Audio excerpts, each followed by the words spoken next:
Hello and welcome to another brand new Unsourced. Well, I'm here with my good compatriots, Mikhail, Doug, and Ro. We are here to talk about Avengers Endgame because why the hell not? I mean, it's every single time you turn, you hear the MCU is back on track. The MCU is going back to its roots. This is the new beginning for the MCU.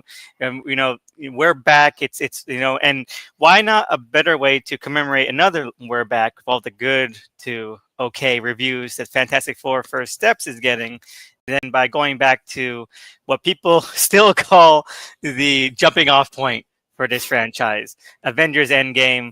And you know what? I'm gonna be just forthright here. I haven't rewatched it since it came out, and in preparation for this, I still didn't rewatch it because I just can't care. But I feel like kind of go around talk about our first initial thoughts back when we watched it, how it felt at that time, and then we'll go into the movie as it is with all our hindsight. So let's go, Mikhail, you first, and we'll go throughout the circle there. Okay. Hello everybody. So I saw Avengers Endgame back in 2019. I believe I watched it in IMAX, but I am not entirely sure. In any case, I loved the film. I really loved it. I thought it was probably one of the best, if not the best, MCU movies. I thought it was way better than Infinity War, that's for sure. And upon rewatching it, yeah, I still think it is the best. I have really only one small complaint about the film, about something that occurs towards the end. That has always been my one complaint about the film. Otherwise, I think as a work of summer blockbuster entertainment, it is pretty much perfect. It is its best self. It is wholly unified. And yeah, I still love it. I agree, Mikhail. I also think Bucky should have gone in the Shield. We're together on this. Here we go. We're Here together we on go. this. Okay, Here we he was go. robbed. We all know it. Okay, it was rigged.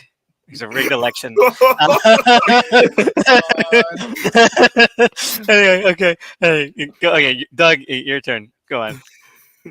Hey everybody. I when I first saw this in theaters, I was like riding the hype train, even though I was like kind of waning on like the MCU as a whole. I think that it just was one effective like marketing and just hype building of from Infinity War leaves you dangling, even though it's like clear like I don't. I mean, I guess some people went in and was like, "Oh, there this is a permanent loss. It will never be reversed." I mean, we all knew that like had to somehow those events had to be undone, but I still like wanted to see what felt like, oh, this will be the end of like this era, and it felt important. It felt like uh like a cultural cinematic moment, and it the theatrical experience seeing it, I did have I did enjoy that, like experiencing that with everybody in a packed theater. But other times I didn't rewatch the movie before this, but other times I've revisited scenes from it. A lot of it doesn't hold up to screw. There's parts that I'll still go to bat for like certain character arcs, but like a lot of stuff it just inherits the problems of just like the MCU as a whole, especially in terms of like how it treats or like doesn't treat certain characters. And it's like even if I'm just gonna judge it as like, okay, I'm gonna try and separate my fandom for like the Hulk, for example, and just judge this as a movie. It's like, well, narratively, they still are really dropping the ball with a lot of plot threads. So yeah, I want to get into that a little bit, but that's where I'm at with it. All right, Ro. What's going on, y'all? Can you guys hear me? Yes. Hmm. Okay, sweet. All right, yeah. So I also saw it in theaters in 2019. I had a good time with it. Like Doug and Mikhail said, it was a cultural moment. And I said this before on my channel too. I like Avengers movies because I feel like that's the one movie next to Fast and Furious and maybe one or two of the franchises where it's not just the nerds, man. It's not just the nerds. Everybody in there, everybody from every walk of life is in there, and to experience that movie and Infinity War with people was insane. It was awesome. The cheering and all of that. Woo! So yeah, I enjoyed it in theater. I enjoyed that experience. But I tried watching it other times, but for some strange reason, I always just fell asleep. So I just kind of took it as like, maybe this movie didn't age too well. But I was able to like sit down today and like seriously watch it. I wasn't seriously watching it the other times, but I seriously watched it today, and I have a new appreciation for it. There's things I don't like about it still, but if I'm being objective, I think it landed, and I said it here too. I said it on the timeline. Yeah, I teared up a little bit, like a couple hours ago when I watched it. I teared up a little bit. So I can't wait to get into the nitty gritty about it. But yeah, it holds up. It holds up. And as for myself, I when I watched it, I was also riding off the hype of Infinity War, because I love Infinity War. I think Infinity War is one of the best Marvel movies in terms of capturing that true kind of momentum of that franchise. Everyone always talks about like phases, and this is the arc, and this is the saga, and I never gave that any weight, because after the first phase, it kind of felt like that's just nonsense. It's like, what is the throw line of all these other random things? And then what made Infinity War work so well for me, because it kind of felt like, yes, there's this kind of like through line, there's this kind of flow that is actually coming together in a really kind of graceful way. And so I really enjoyed Infinity War. I still enjoy it. I watched it a couple of times since it came out. I've never watched Endgame after it. I never felt the need to. Like, oh, well, there's Endgame. I don't need to watch that. Infinity War stands on its own as a really great piece. And then at the time when I watched Endgame for the first time when it came out, I felt very much the same way. I enjoyed aspects of it, but as we get into it, in fact, this might be the first topic. I checked out after the prologue, because all the stuff that I was really interested about Infinity War, the first 15, 20 minutes of Endgame just kind of rushes right through that. I mean, like, there's so much things that Infinity War leaves off that are interesting. Like, oh man, I can't wait to see how they develop that. I can't wait to see where that leads to, or how this develops or grows, or what turns they take with this. And then the first 20 minutes, like, okay, let's just rush. Tony gets saved. Oh, they find Thanos. Oh, they kill Thanos. Oh, the Infinity Gems are gone. Oh, and like, it doesn't feel like it has any weight, and it feels like just a way to just sort of get the new status quo they wanted, rather than working with like the status quo that Infinity War ended with. And I felt like that was pretty cheap. And I don't know, I think the movie basically started like losing me pretty quickly after that. And I just really did stop caring after that happened. But as you mentioned, like, the movie prologue is very much a different movie than the rest, because of that.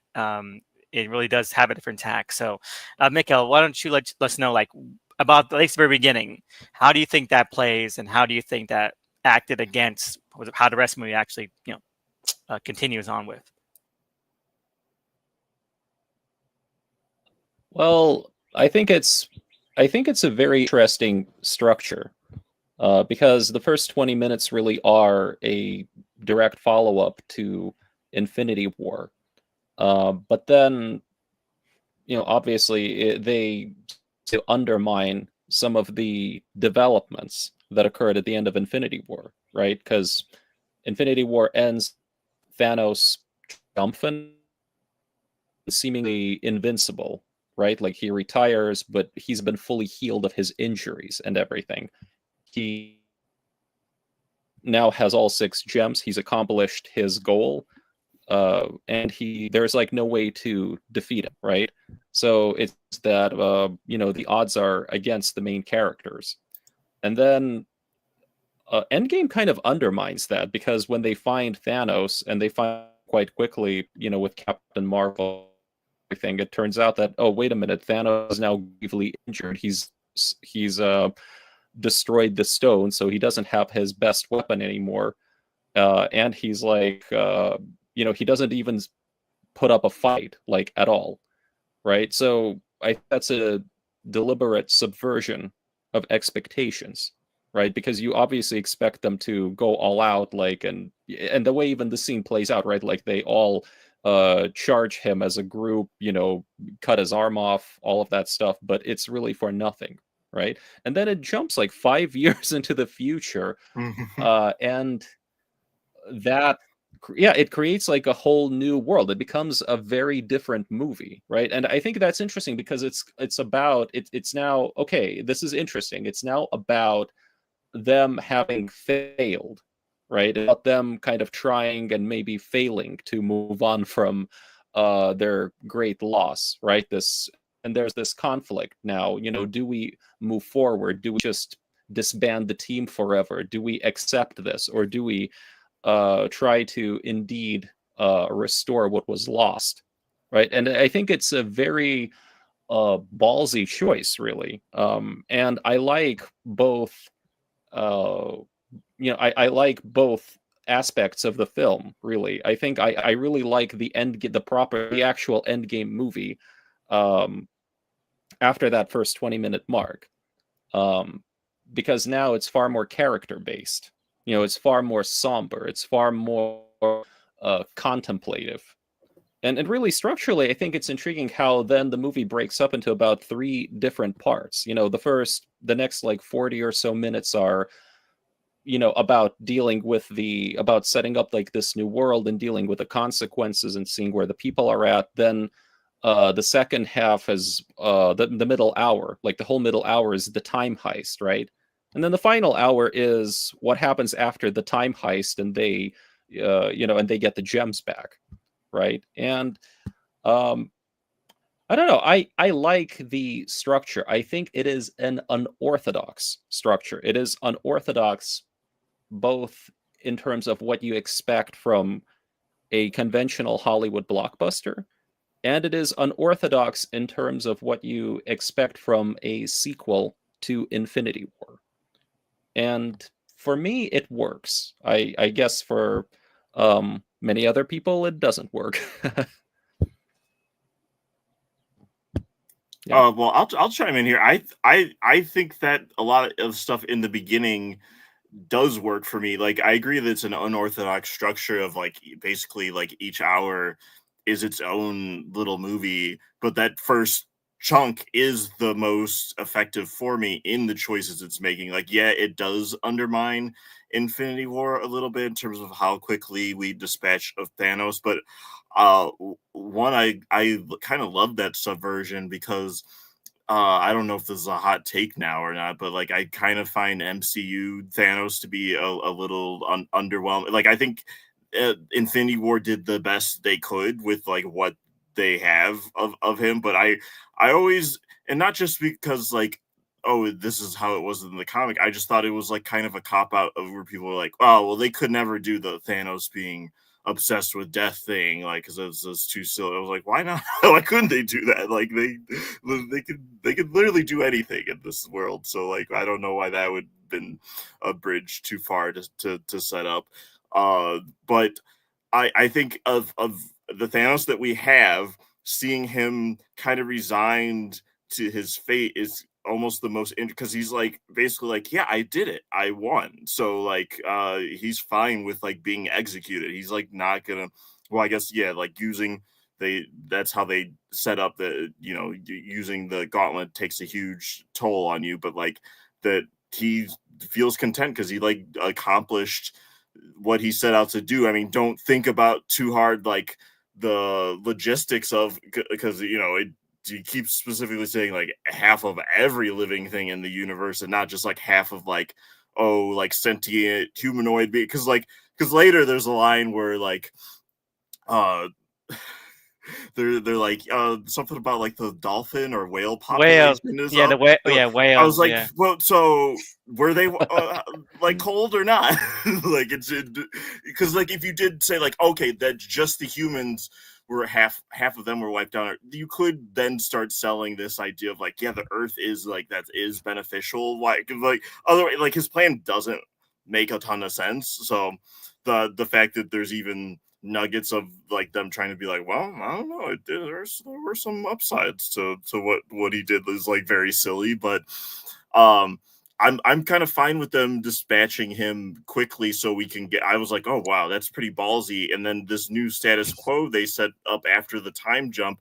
Maybe it's just because The Leftovers is one of my favorite shows of all time that I was like, oh wow, we're doing like Leftovers light, like family friendly edition of like the MCU version of like this world where like everyone half of everyone's gone, and like let's really explore the ramifications of that. And I feel like the MCU and then the rest of the movie kind of lets me down in terms of like how dramatically juicy that setup is, because it's like because like okay, I get that we need to do other thing, it's a summer blockbuster, we need to finish this arc, but like we get out of there to the quote unquote more fast paced stuff.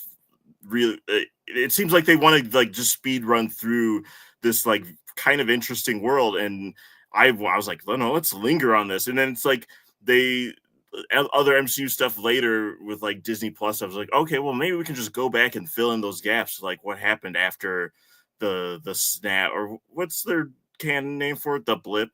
That's dumb. Don't call it the blip. That makes it sound so benign. Like it was like it was just a little blip. They call it the snap as well. The snap, the blip, I think maybe there was a third thing they called it, but snap and blip are equal, I think. Yeah. Okay. Yeah. Snap probably sounds better. But anyway, I would have really loved to explore like the tragedy of that loss, of like that's like the best part of Infinity War is that they lose, like they really overshot their gambit of like, oh well, us all teaming up so we can surely stop them. Nope. And then and I guess another thing from Endgame is that because Elvis mentioned that like Infinity War has this like rapid pace of like it just keeps moving, which it works for that movie, but then Endgame kind of suffers of that. It needs to get to like its own plot, so it doesn't get to resolve stuff that was like kind of yada over like oh, we're getting like Tony like later of like oh, Tony and Cap are like in the room again for the first time since Civil War, and like we'll have some like real fallout from that, because that's like I have some issues with the Civil War movie, but the most interesting part of that movie is that it ends with the Avengers splitting up, seemingly, but not really. But that like let's actually like explore what that means. And the movie doesn't really have time other than like a couple of traded barbs of like, you should have been there or something. They like have some kind of exchange like that, and it's like, yeah, it doesn't really feel like the payoff that I was looking for from like the they, like Tony was ready to kill Steve and Bucky at the end of Civil War, and like we're not really. I know a lot's happened since then, but like there should still be like a little more in charged, and like their next time they see each other, even more charged because of everything that's happened. Like yeah, let's lean into that. You should have been there, like that kind of like bitterness. Like let's follow through that. Like make them like kind of at odds through the rest of this movie, and it's like we don't really do that. So like there start to be accumulation of missed opportunities the longer the movie goes on. But I am the most intrigued about the setup in the first hour. Now I'll stop talking in a second, but I would say the star of this first chunk is like,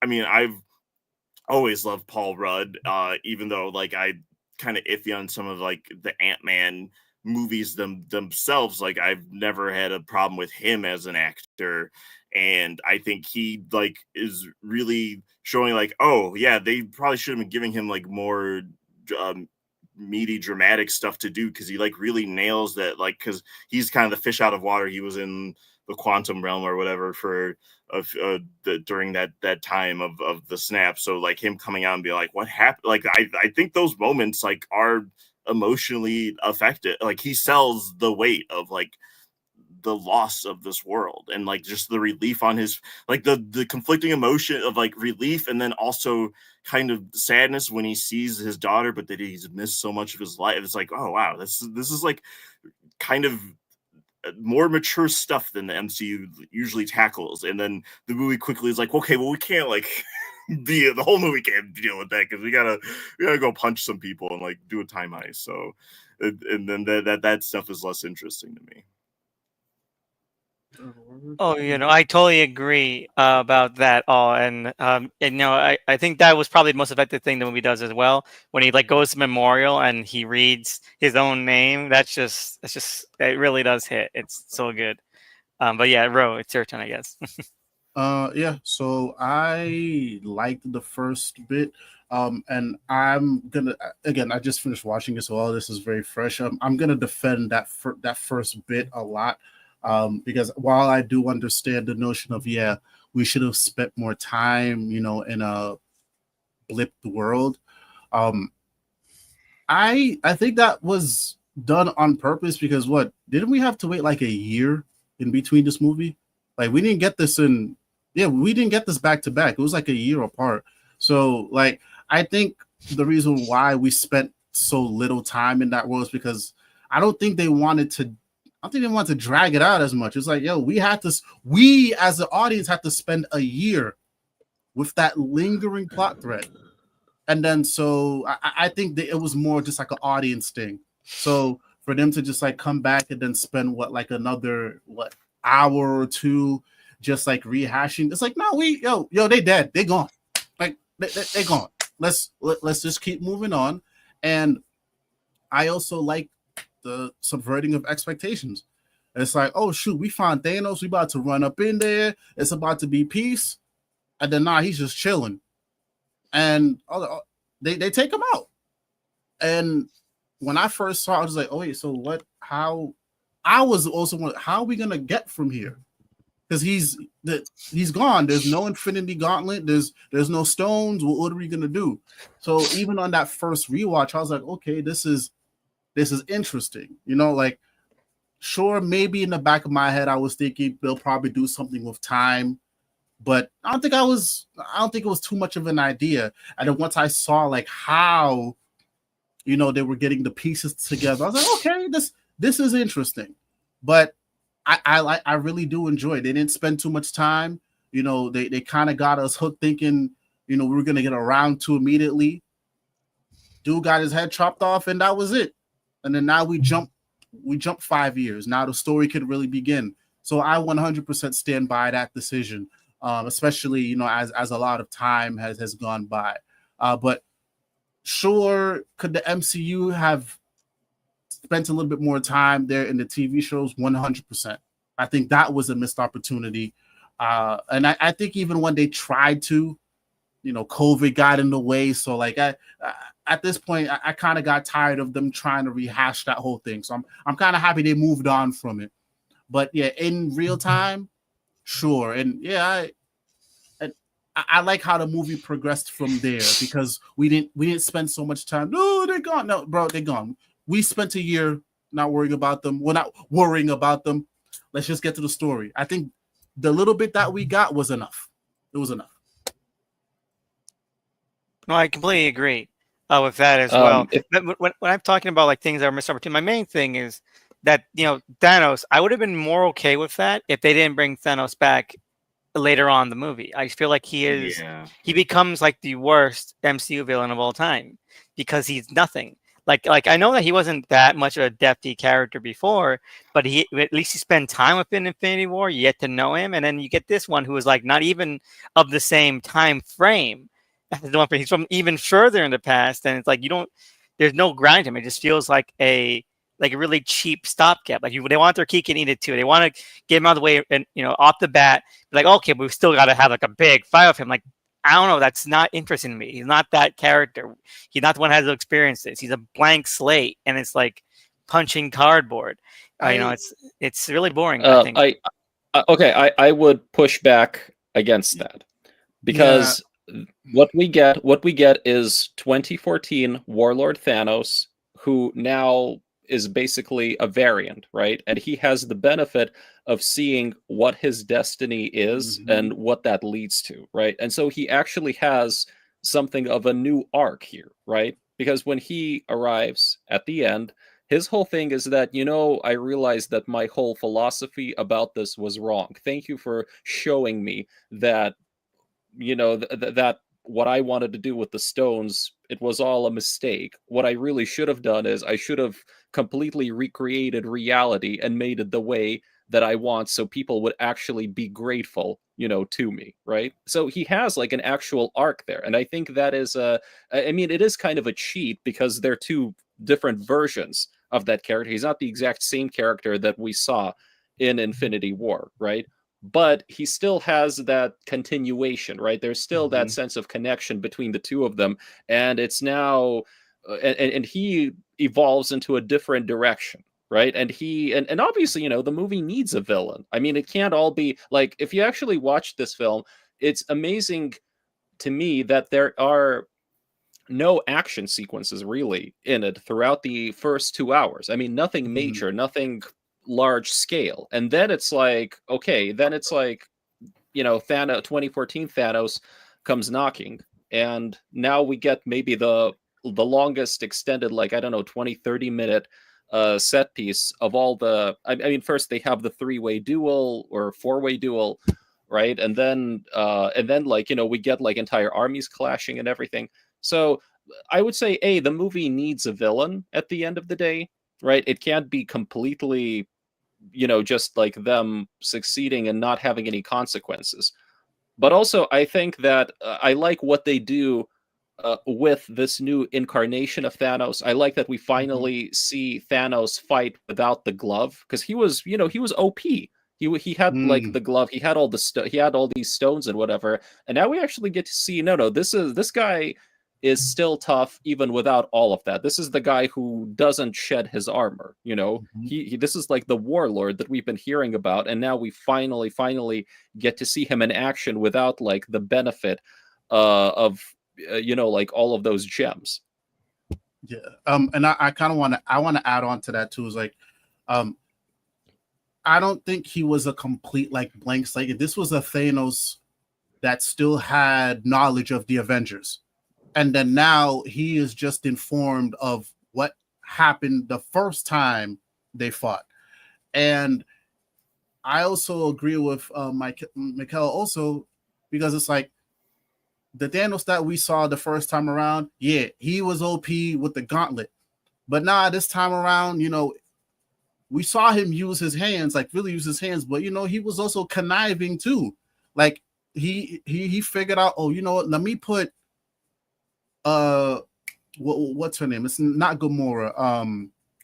Nebula. Let me put a Nebula with the memories of, or whatever. Let me put this Nebula with the current Avengers, so let me just go and mess things up there.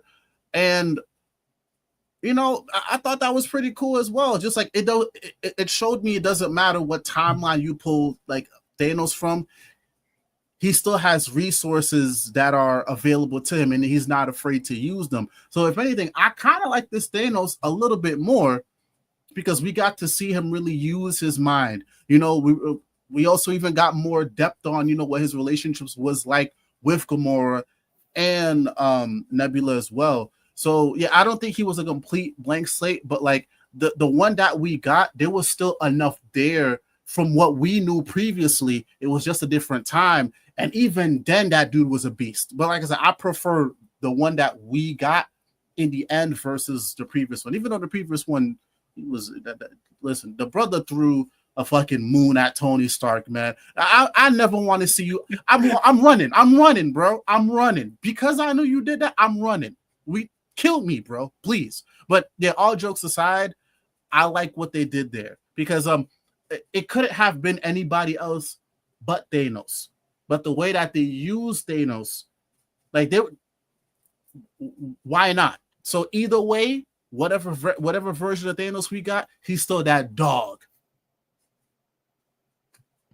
Could it not have been anyone but Thanos? Like, because while they're mucking through time, like they could have easily like the through line of like this and Infinity War is kind of like their unintended consequences of their heroic acts. So like, I don't know if like while they're doing their time heist, like what if fucking Red Skull or something is like, oh, you guys are trying to redo time or something. Like maybe he gets reinvigorated and wants to interrupt the like and take the stones for himself. There are opportunities to bring back in some old villain or like reconfigure. It just felt like. It just felt like this Thanos just read the script for the MCU. Well, he's literally just playing clips of the movie when he's looking at Nebula's memory, and he's like, "Oh, okay, interesting." Yeah. I like that though. Like I mean, I like because it's less work for me. Like I don't mean to interrupt, but like for me, why not? Like it's a cheat. That's what a villain would do.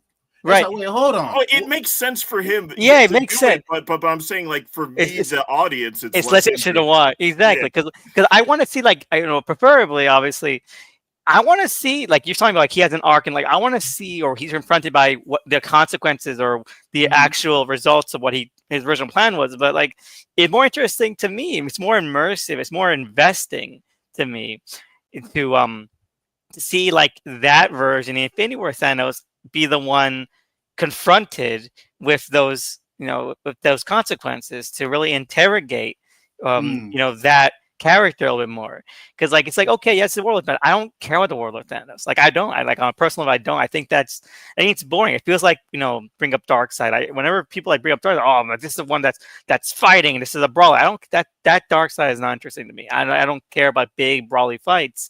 Like, I thought that, obviously it wasn't like a great character, right? But it was like something with a little bit more nuance. It felt more kind of entangled. It felt like there was a lot more of like more under the surface with that Thanos, and then there is here. Like this Thanos, it just kind of felt on watching, like okay, so he had a really bad relationship with his daughters. He still does. But what's the point? Like, okay, we learned more about how much of a piece of shit he was, but we saw him being a piece of shit before, in the other movie. So it feels like we didn't really learn anything other than like, oh, if he knew what the future was, he'd fight more. Okay. All right, that's not Okay. something that I find emotionally engaging. Well, can I just add to that that Thanos' role here is actually very different. There has been an argument, at least by the creators of the first movie, that Thanos is kind of like the protagonist of Infinity War. And here he is very obviously a supporting character. Here he's very clearly the antagonist. And honestly, I like how they weave him back into it. I like how they find this economical way to bring him back in a way that doesn't contradict what happened earlier in the movie, but also, they do it through Nebula, right? So Nebula has this key role in this film, allowing 2014 Thanos and all of that stuff to come in towards the end. Like, I really like how they pull it off, how organically they weave all those threads together. And I like I said, I really appreciate his evolution, because if you think about it, his plan in this film makes more sense than it did in the last one, right? Because I mean, if he has the gauntlet, if he's basically God, he can like fix the universe. He can change reality itself. He can increase all the resources. He can create like new livable planets, stuff like that. I mean, you kind of have to go with the fact that, okay, I guess like he just believes wholeheartedly in this idea of just, you call half of the population and everybody will be better off with that, right? And here it's like finally he seems to realize, no, it's just easier to start over and create like a better world, right? And that is complete and utter hubris, but I think that is a logical I don't know, follow-up, or like a logical extension, right? Like of his of his whole of his development, right? So he kind of builds upon what the Infinity War Thanos has done. There's that continuity there, and I really like that. Yeah. It's a logical follow-up. I just find that it's like, even if his plan in Infinity War doesn't make sense, like I fully believe that he believes it. Like he, like, especially since he is pretty much like the main POV in Infinity War. But like here, it kind of just feels like that he's just riffing. Like he just read the cliff notes for the MCU and he's like, oh, I don't know, like, oh, okay, so. I die in that version. I don't know. I'll just like kill everyone this time and like make a new universe. Like it doesn't even seem like he has a fully formed plan. To me, that was like you're explaining his reasoning more eloquently than it seemed like he even has a plan. It just seems like he just feels like generic bad guy kind of at the end of like we just need a guy to fight. Yeah, I don't know. Because I'm with Mikhail on this one. Like, I still feel like either way, both Thanoses had this end goal in mind. It's just that one actually hit the goal and the other kind of did it a different way. So for me, like it's kind of this, it's same guy, different route, but still with the kind of same, with two different results. One of them won. And then this time, the other one lost. But like I like the way that it feels like the same guy but different things. So yeah, that's me. I like the way that it was handled here. What happened to the Black Order? Like they seem like they didn't pay him enough money. Yeah, I know, like the real world logistics of why they didn't come back, but they could have. No, they came back. They're like Ebony, like Proxima, all of them. They're in they're in the final battle, you know. Oh wow, they based on that. I did not remember. No, Ebony even has like he I think like he has an extended role in this movie. Like, you know, when they're interrogating Nebula, he's the one who's like pulling on all the stuff. And later on during the fight, you know, like he's constantly trying to help Thanos get the glove. Like he's, you know, like I think he has a brief confrontation with Black Panther, stuff like that. Like the others are sort of more in the background. I think at one point Thanos, maybe it's in the script only, but I think I think it's only in the script that he was actually supposed to like grab Proxima's spear at some point because like his own weapon was destroyed. Or whatever, but you do see them, but they're a bit more. They kind of, I think, fade into the background a little. Yeah. I mean, they were already pretty background in Infinity War, so that they're so background that I forgot that they were there. I forgot they existed too.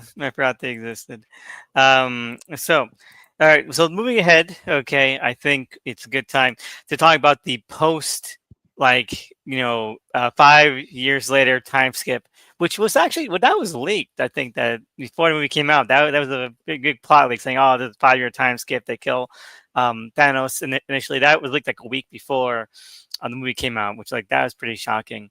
And I don't know. There's a lot of things in here that are also. It feels like stuff that would have been better to see develop more naturally, during the course of the MCU. Like again, we get the first full kind of crossing over of Captain Marvel into the greater MCU space. Captain Marvel, the original film, was a prequel. And it was a period piece set in the 90s, and so we finally get her back here, and she saves Tony Stark. And then time skip. People just kind of, there's no thorough through. She's on a Zoom call. Exactly. She's like, I'm in space doing space stuff. Bye. And I'm glad that we're all friends now and we're all buddies and all that. And it's like, well, I mean, doesn't feel natural. Then you obviously have the stuff with Hulk, getting his act together, and it feels like I understand that it helps with the contrast. Like, okay. It feels like they have lived separate lives. And I think it does help to hammer home the decision to not roll back, time to solve the things, to keep it grounded in right now. Because obviously everyone has something that they want to keep, that they want to keep to fight for in the present. And so I think that's actually all really good. I just wish that there was things that were handled a little bit more elegantly. Hulk stuff as well, because I don't think that Hulk's arc in the previous film was handled all that well or all that legibly or coherently. And so it just feels like, I think that if that had been delivered and executed better in Infinity War, where he is now after the time skip would work really well. I don't have any problem with that. People seem like, oh my God, Hulk is now like this dweeb. Like, I don't care. That doesn't matter to me at all. Yeah, that makes sense that he would have that personality. I just wish we saw that, because it's like everything post basically Age of Ultron with Banner and Hulk, like all happens this off development, screen. right? Because like we meet him back in Thor Ragnarok, and it's like, oh, he's been just in Hulk mode all these years. Well, okay, what was that like? And we just kind of just have to hear about it, like and that's the same with this of like, oh, he just like merged the personas off screen. That sounds really difficult. Like I wish we could have like seen any of that. You know, I'm not saying like, I know we got other character, a whole lot of like things to tackle, but it's like we're not going to see like any of that. Okay, that's fine. And then I'm all for like subversions, or like almost like you set audience up to something you think you're gonna get, and then you kind of like swerve in another direction. But like Infinity Wars really seems like oh, he gets his ass handed to him by Thanos, and like that's where the Hulk doesn't want to come out after that. Sort of like, oh man. So if you're gonna bring Thanos back, there's gonna be like a big like rematch or something, right? No. The Hulk is like in time, you know, like since he uses the gauntlet, he's gotta like, you know, just like take a rest. He's real tuckered out after that. So he can't fight Thanos. Okay, so I would like to comment on that, because from what I know, what happened was the whole idea of him merging his two personalities, that was supposed to be his big story in Infinity War, and it got cut. Like they actually shot some stuff. I think on YouTube you can find some of the deleted footage they released from a later box set where he has this internal conversation with Hulk, and then finally, I think the idea was that they were supposed to burst out of the Hulkbuster as the new Professor Hulk or something. They made a fully Funko. Unified. They did? They made a Funko of that, yeah. Yeah, sorry, you go ahead. No, I was good. Yeah, because is it the first initial trailer we saw? Yeah, with Hulk running with everybody else. Yeah. And everyone assumed that was just like oh, they edited a fake trailer to mislead. I was like, that's a lot of work to do just to fuck with audiences. So I never thought they did, but they did do that though. Like there was a whole, it became a whole thing where I think like they actually got in some, if not legal trouble, but they kind of sparked a backlash for making fake shots and scenes for trailers specifically. So they had to stop doing that around. I think like after. I think after No Way Home came out, actually. I think that was one of the... People have too much time on their hands. I mean, I can understand suing over no Ana de Armas in yesterday, but suing over no Hulk in Avengers Endgame, get a lot. I remember the Ana de Armas, like, because they actually won that lawsuit, right? Like, they ended up, like, the studio was in trouble for, like, not having... I don't think they won, but it got pretty high up. Yeah, it got pretty high. I mean, honestly, I understand that. Why would you remove a whole actress and character? Yeah, like that's kind of obscene. I get upset, but yeah, no, they made a Funko of that, and so again, it's really, I don't blame Endgame for that. People are like, oh my god, Endgame this is one of the reasons Endgame is so bad. No, it's one of the flaws of Infinity War. They didn't execute that character arc well there, so it carries no weight in Endgame. No. You have to attack the root cause, and again, I love Infinity War, but it does have some flaws, and that's one of the flaws. I don't mind Hulk here.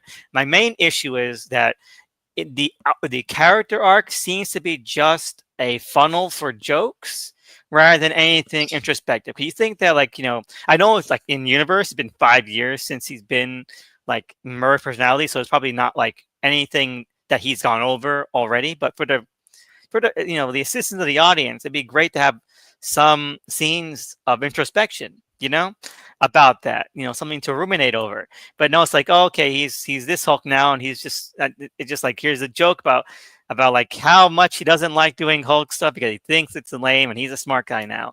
And like, that's corny. It's corny to me. He has that scene with Thor, though. Remember, he's the one who convinces Thor. He talks to him about how he was in a dark place, after all of that stuff. And Thor, I would say that stuff is there. It's not all just jokes. There's some. It's just he's way more comfortable in his skin now, right? So he's way more upbeat. But there is some serious. I think there's some good emotional stuff with him throughout. It's more like, my main issue with Hulk is that he doesn't have a character arc in the movie per se. It's more like all that stuff already happened. So this is just him, being, just kind of like being his new self and not really That's changing. the end point of an arc, not like the any midpoint, or like if we saw him arrived at some like more comfortable merge thing by the end of this, then that would maybe be more satisfying. But then the fact that that's where we start, because it doesn't feel like the movie wants to be like, okay, the original Avengers team, we're going to really emphasize them for this current call, but it doesn't feel evenly like Tony and Steve and then Thor, even like those are the ones that like really get the like actual arcs, and then Bruce and then Natasha kind of like it's like a really it feels last minute arc that they decide of like on that planet basically of like, oh, actually this is what her character was about, and so they can kill her for the plot reasons. But like, it and then I feel like we do get a reaction shot from Bruce after that, but it's like, oh, so we're really just like wasted that whole subplot back from Age of Ultron, where it's like, yeah, I know fans didn't love that, but it's like, well, I'll take any kind of romance subplot in these movies, since these movies are so like sexless that I was like, I don't care. Like, even if it's not my favorite storyline, at least that was something. So, but the fact that they don't really have like any screen time together in the like, there should at least like, okay, well, if you're gonna kill her, then maybe like he gets to have some kind of goodbye with her or something. Like it's like it just feels like really wasted opportunity for some of those dramatic moments. Yeah, I feel like the whole Hulk thing, especially with Natasha, I don't think they threw that on the wall, and they weren't willing to commit to that. A lot of the ideas here seemed very like half baked, or I don't know, because I'm pretty sure we kept hearing about this back and forth with Universal. I don't know if that was a part of it or whatnot, but like it just seems like the direction that they took him in, especially with Endgame, it was like they just stopped giving a shit. I'm sorry, that's what it was to me, because while it was interesting to see, merged Hulk together. I was like, okay, cool, but like I would have enjoyed some time with that also, even if it was just like, I know we had the discussion earlier about, oh, okay, yeah, a couple of you guys feel like maybe they should have spent more time, post Thanos. Okay, maybe you take some of that time and you put it towards the Hulk, even if it's 5, or give us a flashback or something. Right, but But I feel like when it came to Hulk and when it came to him and Natasha, it's just like they threw it on the wall, and then they realized, oh shit, crap, we're about to end this arc. We don't really have anything of substance to add to it, so let's just do this. Maybe they were living together after the time. I don't know. Something, just to give it some kind of extra. But then that would have been more disappointing that he doesn't fight Thanos at the end. Because I'm sorry. I'll say it. I'm sorry. I don't mean to cut you off. Like, I see why people feel the way about Hulk, and when I watched this because again, even before we had agreed to do this, I had already been doing like a light MCU rewatch. So to see where he ended up from Age of Ultron to then Infinity War and then to Endgame, I'm sorry, bro. It sounds like to me you bitched up. You became a bitch. Because Mark Ruffalo is great casting as he Banner. Is, and all the things critiques you could have of Whedon's like writing or how he does things. Like, I think he understood like that character, and that there is like this tragedy and loneliness to him. Like that throwaway line about like in the first Avengers of like he tried killing himself and then the Hulk spat out the bullet and stuff. And like it's like we don't get, and it's like I get it. Like these movies need to be viewable by kids and stuff, but you could still like like little pepper in that kind of stuff, because like Hulk is a tragic, dark character. You know, Mhm. like that's like the most. I'm coming in biased because he is one of my favorite Marvel characters, and it just Yeah. like feels like they really shat the bed with him. Yeah, and I think that from then on, like I know he's appeared in other things, but I think what they did with him in Endgame, like if they had given him, like we agree on, if they had given that time, maybe if it was like, maybe 5 or 10 minutes, I think it would have been better. But I think since Endgame, that version of Hulk has been tarnished, and I don't know if you can come back from that. Like I know there's been rumors about Planet Hulk. I don't want to. I don't want to see that shit. At Like this point, like, what would that even be? You know, because exactly. it's like he already was on away from Earth, like that. We kind of skipped over the time when that would have made Yeah. sense. So, and like they seem like they really don't want to ever go back to like Hulk being like an actual like threat to the Mhm. Avengers. So it's like that would be the interesting part of a Planet Hulk. So like what is Mhm. Planet Hulk if he's still just like friendly, everyone loves him Hulk? Is like we're just gonna like check out what his family is or something? Or Yeah. So I would like to say that regarding the Banner Natasha thing, if I understand things correctly, they chose to really back away from that because that whole relationship, that whole subplot, led to a backlash. Like when Age of Ultron came out, I think there were a lot of people against that. So I kind oh, of I think, remember, okay, yeah. yeah, so I think they kind of looked at that and said, okay, I guess that didn't quite, work out as well as we thought it would. So maybe we should, not really do that much. And obviously, they're highly limited in terms of what they can do with Hulk because Hulk can only show up as a side character in another character's movie, right? He can either be a team player on the Avengers, he can show up in a Thor film, stuff like that because of Universal rights, whatever. They can't do solo Hulk. Or they couldn't. The time on A that might lot of have stuff ran just out or something by now, or I don't know if that like re-upped whatever the maybe. Universal's stake into because there was some year of like where Universal like through this date like Universal had like final say on Solo Hulk. So like yeah, Marvel was just like okay, well, we're just gonna sidestep that and just like not do a Solo Hulk.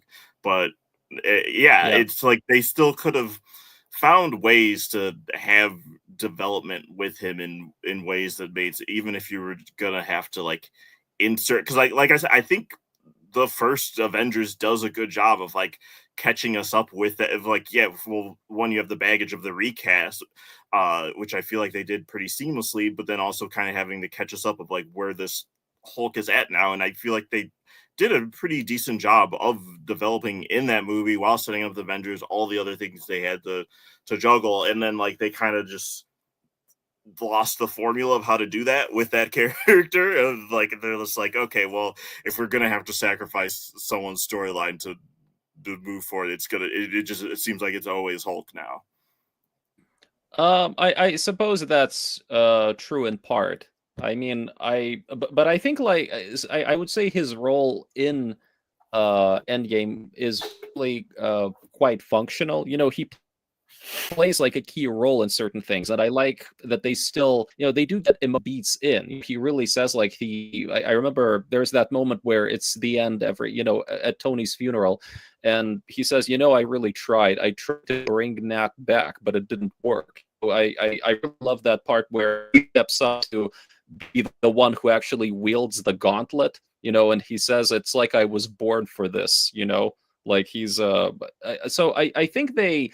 uh I think what they do with him is good and functional, but it's not exactly outstanding, right? And It's it doesn't functional. It's really, not like yeah, satisfying per se. Yes. Yes. yeah, yeah, admittedly, but still, I think at the very least, like I think the concept of it, and I kind of think maybe part of it is also that it, it's another one of those things where you have to compress things because by combining Banner and Hulk into one, it's like they no longer have to divide screen time between characters, right? Like, so they actually have like Mark Ruffalo speaking and interacting, and also, doing superhero stuff, right? Like all at once. That saves you time, that saves you real estate, narratively speaking. So it's just, again, it's one of those things where, in my mind, it works. It's not great, but it's functional, it's serviceable. It is what it is. Within the limitations, within the restrictions that they have. I mean, I think that's kind of where they're coming at it. Yeah, But also, it's functional. I'll give it yeah. that. But also, listen, I do want to say, though, I really like what they do with both Black Widow and Hawkeye. Like, to me, that was the core relationship they decided to focus on, And honestly, guys, I'm sorry, but it was I a pretty probably funny scene. I gotta say, when on tried, Planet Man Pain, yeah, when they they're trying to they try to keep each other from committing suicide. It's a great scene. Ah, I was laughing in the I theater, like like it. it's so No, fun. I bought into it emotionally, hook, line, and sinker. I'm sorry. And maybe that's just me, because I'm one of the few people who really likes Hawkeye, or at least likes Jeremy Renner as Hawkeye. I do. Chuck Hughes.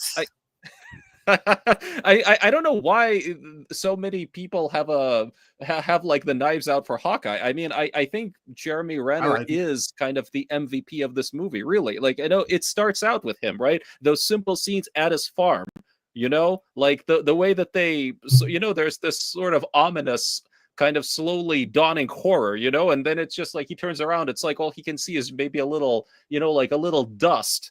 And he doesn't even realize that his daughter is gone, and then his entire family is just like, vanished, right? And so I think like he really sells like all of the pain and all of the and all of the consequences of this whole thing, right? Because on him it arguably takes the largest toll, because he loses his entire family, right? And next time we see him, he's basically this dark vigilante, and he gets the honor of actually killing people on screen, right? Which is such a rarity in these movies, and that tells you, holy shit, like Hawkeye has gone like super dark. He's a real assassin now, completely ruthless, and no qualms like whatsoever, right? Yeah, and later on, no, sorry, I go ahead. agree. No, I was gonna say I agree, because I feel like, even though, oh no, actually no, I was about to say we only got to see their relationship build in the Avengers movies. No, we got to see it build in Civil War too. So I feel like, even though it was like the brief spurts that we got, it was enough for it to end, or for that story to go the way it did, in a satisfying way. Because, like, yeah, she was the only one at the time that knew he had a family. And then, they had the little tiff in Civil War. And then for it to just be them to decide, oh, who is about to die, especially considering, Natasha's story as well. I thought that was, compared to the Hulk stuff, oh yeah, that Hulk was half baked. This was like 80% baked. I'll say 90% baked, for what we got. So I really did enjoy it. And yeah, it also sucked, because I don't even think the both of them really understood what it meant for them to go to Vormir. Like, they just knew they had to go to Vormir. And then when it came down to it, it was like, oh, shit. And it's these two. Like, she's your best friend. The family's close. And now y'all fighting to see who's going to jump off that cliff. Nah, that was one of the points of the movie where, like, okay, I'm locked in. Like, I feel some emotional tether to that. Yeah, I would say that they do a good job with what they're given, that they're like the Avengers with the least screen, like yeah, even if they have little moments across like several movies, like I think if you add it up, they have the least amount of screen time, and it makes sense of where the decision goes of like why he would want to sacrifice himself, and then why Natasha would not want him to do that. I just feel like that sacrifice, it felt weird at the time that of like, oh, this is how we're letting this play out, because I think they had already announced that like the Black Widow movie was coming. Like the fact that we didn't even have her, because I don't feel like we get hints of like, you know, of what her deal is, but like as someone who just I mean, I know of Black Widow, but like I haven't like read you know, like a ton of her comics or anything or whatever. So it's like I'm just going with what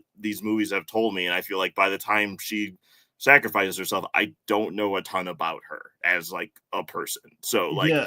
I feel like that undermines the sacrifice of, even if Scarlet is you know acting her butt off to like, you know, convey that. It's like, yeah, and then they have to do this stuff in the Black Widow movie of like, okay, yeah, that's a flashback, and then at the end we're gonna see her sister react to her death. Like it felt really disorienting of like, why are we doing that then? Like, why couldn't we have fit in the Black Widow movie at some point before then or something?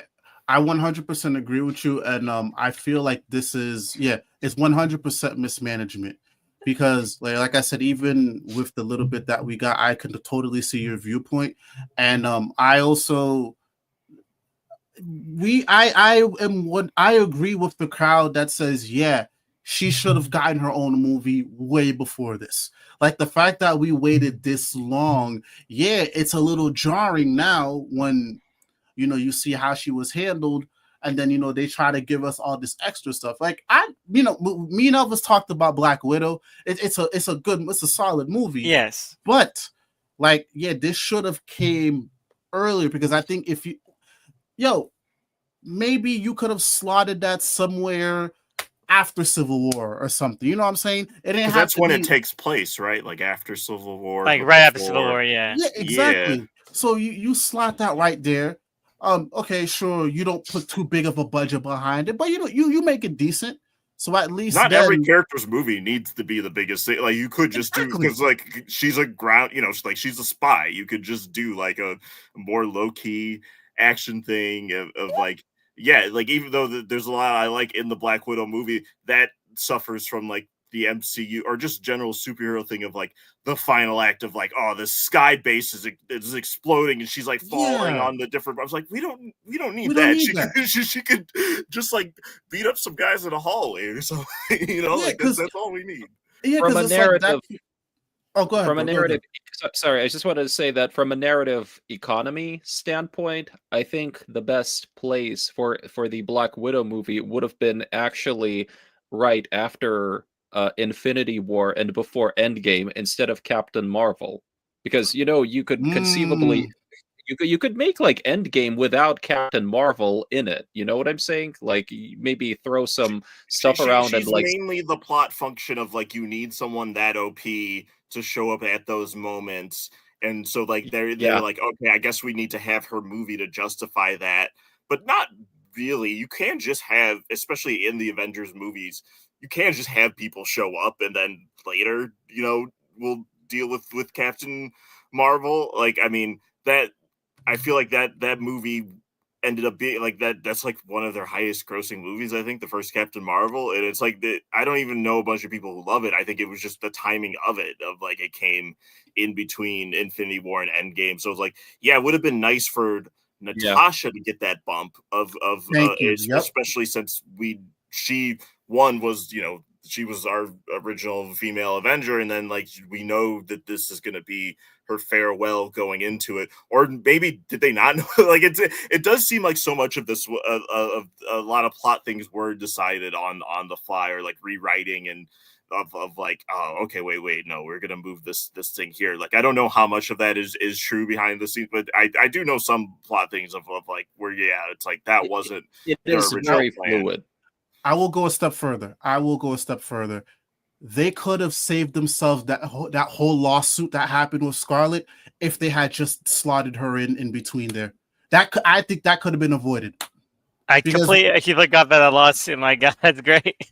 I forgot about that too. I forgot the lawsuit. So imagine you play your cards right. You slot it in, you know, in place of Captain Marvel.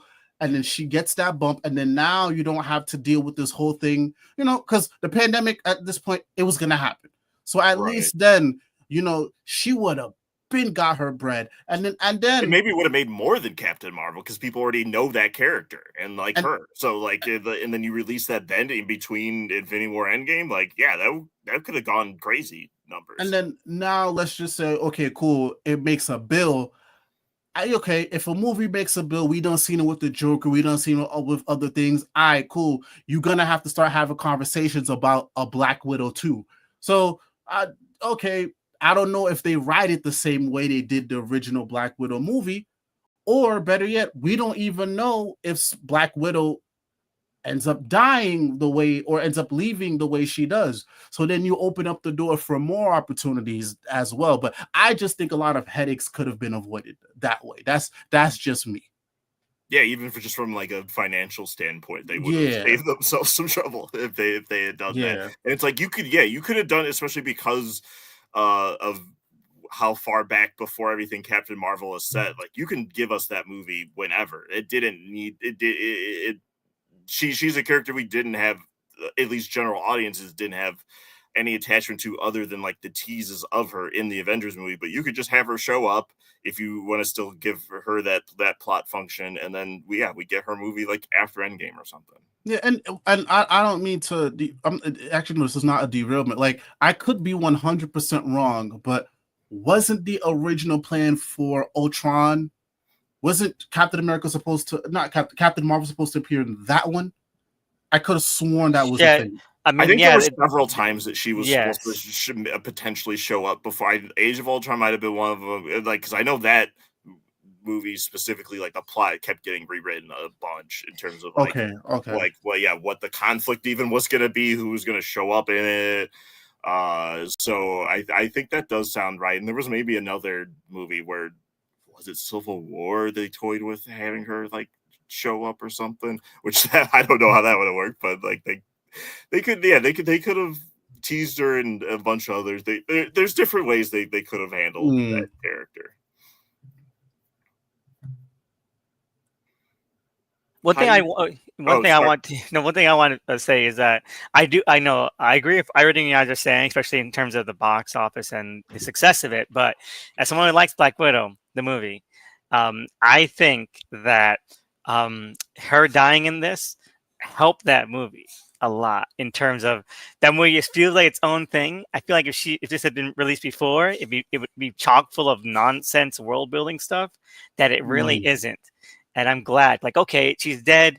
We can just focus on this being a really silly one-off adventure, rather than there would be expectations of like, how does this set up Endgame, rather than like the audiences aren't primed for no, this is just emotional payoff and like maybe set up for her sacrifice, but that's like a character thing and not like the plot or lore seed that's gonna be. So like I get what you're saying about that. That could have been a victim of that, but they could have just ignored those expectations and kept it self-contained. But they probably wouldn't have, because they needed to like tease a bunch of different things throughout these movies. To circle back, apparently Captain Marvel was supposed to appear in Age of Ultron, like the Infinity Saga box set. That apparently that is where the information is coming from. Just to circle back to that. Yeah. Okay, so I think this is a good section to go into the time heist. Time heist, which is a lot more interesting than it's more, the title of that is a lot more interesting than it actually ends up being, I think. But it evokes some kind of like Doctor Who-esque kind of like this is going to be like anything's possible. There was an episode of Doctor Who about time heist, and it was really, really good. This is like the most perfunctory thing you could be doing, and I think only one part, and I'm pretty sure everyone knows what I'm talking about, actually takes advantage of that in terms of like the entertainment value. Although I will say the way it caps off Thor's arc, I thought was really, really well handled. overall. And I didn't really like Thor in this because it did feel like a lot of it was. I know that there was emotional through line there too, but it did also seem like a cheap avenue for jokes as well. A lot of Um, fat jokes. yeah. And I Yeah. understand. Yes, he has like he's in a down period, but also like it tried to have his cake and eat it too. Or like, okay, yeah, he's having an emotional downturn, but also, haha, he looks like the Big Lebowski. Like I don't know, keep a consistent tone. It's like one of those things where like people always complain, where the MCU movies always undercut seriousness with gags when they're really kind of a distraction at times. I think that Thor's character arc is definitely suffers from that. But I do think that his part of the time travel stuff, especially with his mother, um, really work very, very well. But what do you guys think of the time heist? Mikhail, you go. So guys, I love the time heist. I love everything they do with the time heist. I really do. Because to me, this whole thing isn't so much about plot. The stakes are not really like all that big, but to me that doesn't matter because it's all about the characters, right? Like they break up into these teams. I mean, first, what I really appreciate is that they go through this systematically, like step by step. They're like, okay, first we have to figure out like how do we time travel. Well, okay, we have to invent a time machine, and thank you, Ant-Man, for making this possible, right? So first they invent a time machine. Okay, now we have to figure out how are we going to get the stones and from where, right? And we see them put in the work and figure out exactly where they need to go at what points in time, right? And then they break up into, I think, like 3 or 4 different teams, and we get we get some new character pairings like Nebula and Rhodey stuff like that. We see the people bounce off each other, but it really becomes more about them, kind of like dealing with their issues, with their failure, right? Like, and so each character, and okay, yeah, there are some things that are handled better than others. Again, Hulk is mostly functional, right? But again, like everybody gets something to do, and it's very character focused, right? Like, for Tony Stark, this is like an excuse to revisit his past and meet with his father and get advice from his father and maybe give some advice to his father, right? Like you get some closure on that relationship, right? Because his father has been dead for such a long time. Right? For Steve, it's an opportunity to see the life that he could have had, right? And also to do some fun, some fun trips down memory lane. I love the whole, I love the way that they do an homage to the elevator fight scene from Winter Soldier, I believe, where he, instead of fighting anybody, just goes Hail Hydra.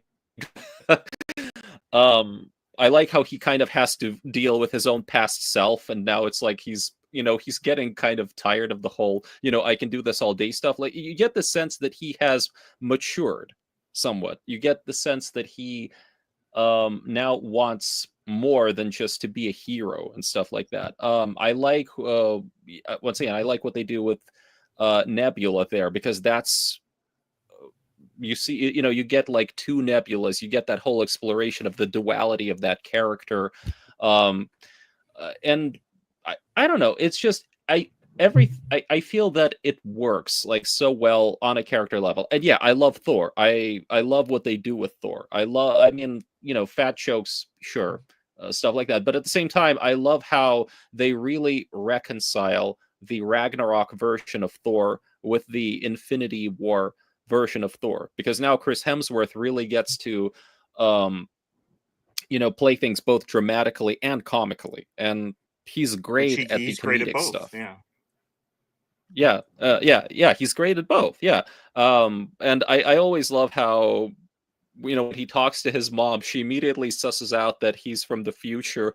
He's like, I am totally from the future. And then at the end, like, he summons his hammer again, right? Like, and it's like all about him seeing that, like, okay, he's still worthy. He's still, like got it. And and I remember thinking at the time, I'm like, wait, what? Why is he getting his? I mean, wait, is he stealing the hammer from from this time period? And you think it might be like a throwaway gag at the moment, but then later on, it's like, oh, wait a minute, that hammer actually becomes like a whole plot point again. So yeah, I don't know. I also get it, like fan the theories time- about like that's where Mjolnir has been, like other times when he summoned it in past movies and it took a while, of like if you track the chronology, like map out of like where Mjolnir is being summoned at any one moment. It's like, no, it was actually coming from the other Thor, and then that's why it took so long to get to him in that movie. I've Like, you could never headcanon heard that. that, but yeah, it's possible. Why not? No, but I guess I would say, yeah, one can argue that none of the time travel stuff really makes any sense, right? But I'm just like, I time mean, travel stuff time travel stuff Yeah, never makes sense. Okay, never. it is all about it's all about the you, characters and how you sell that emotionally. I mean, And I think they sell all the stuff here emotionally. you remember that huge back and forth between the Russos and the screenwriters about how the time travel Yeah. worked, and they kept getting annoyed how they shoot each other. They would do interviews like there's like a feud. Like, no, it's like there, it's direct time travel. Like, no, it's alternate universes. They're creating alternate timelines. Like, what are you talking about? They were not on point, and it was ridiculous. But it really doesn't matter because even now I feel like they've just sort of we brushed down the rug, especially with the whole multiverse, sacred timeline stuff. It's like doesn't really matter. Whatever. It's fruitless to spend more time on it than you have already. You know. But I like the timeline stuff. I think that again, the Thor stuff really well handled. The stuff with Tony at the military base, that was really fun because I do love John Slattery. It was really great to see him Great on actor. screen together. And fun as hell. Stan Lee cameo on that. I think my favorite one of these movies. I think it's just really good. He's got like his hairpiece on and everything. So good.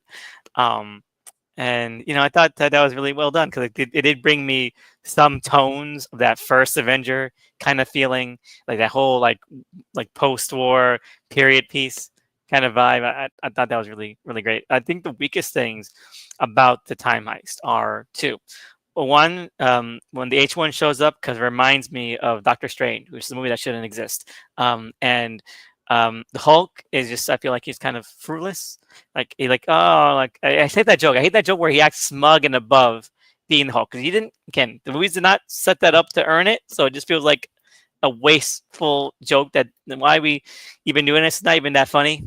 It's a very lowest common denominator gag to have those kind of jokes with Hulk. In my opinion, very very cheap gag. And it led to Loki show, and Loki show is a masterpiece. So I do love so yeah, credit where credit's due of like that. It does lead to that. so and those are my only thoughts of the time heist. Everything else is, oh my god, those uniforms are really really dorky looking. Which is cool. Dorky looking stuff is fine. I feel like you should have just had them. You make some excuse for them to time travel using the regular costumes. You didn't need all that. You didn't need all that. I'll go. The time heist stuff again after some time. That's probably my favorite part of the movie now, and it's. I'll just say this: like rewatching this movie, like now I kind of want to do an MCU rewatch like every 2 years now because I really enjoyed it.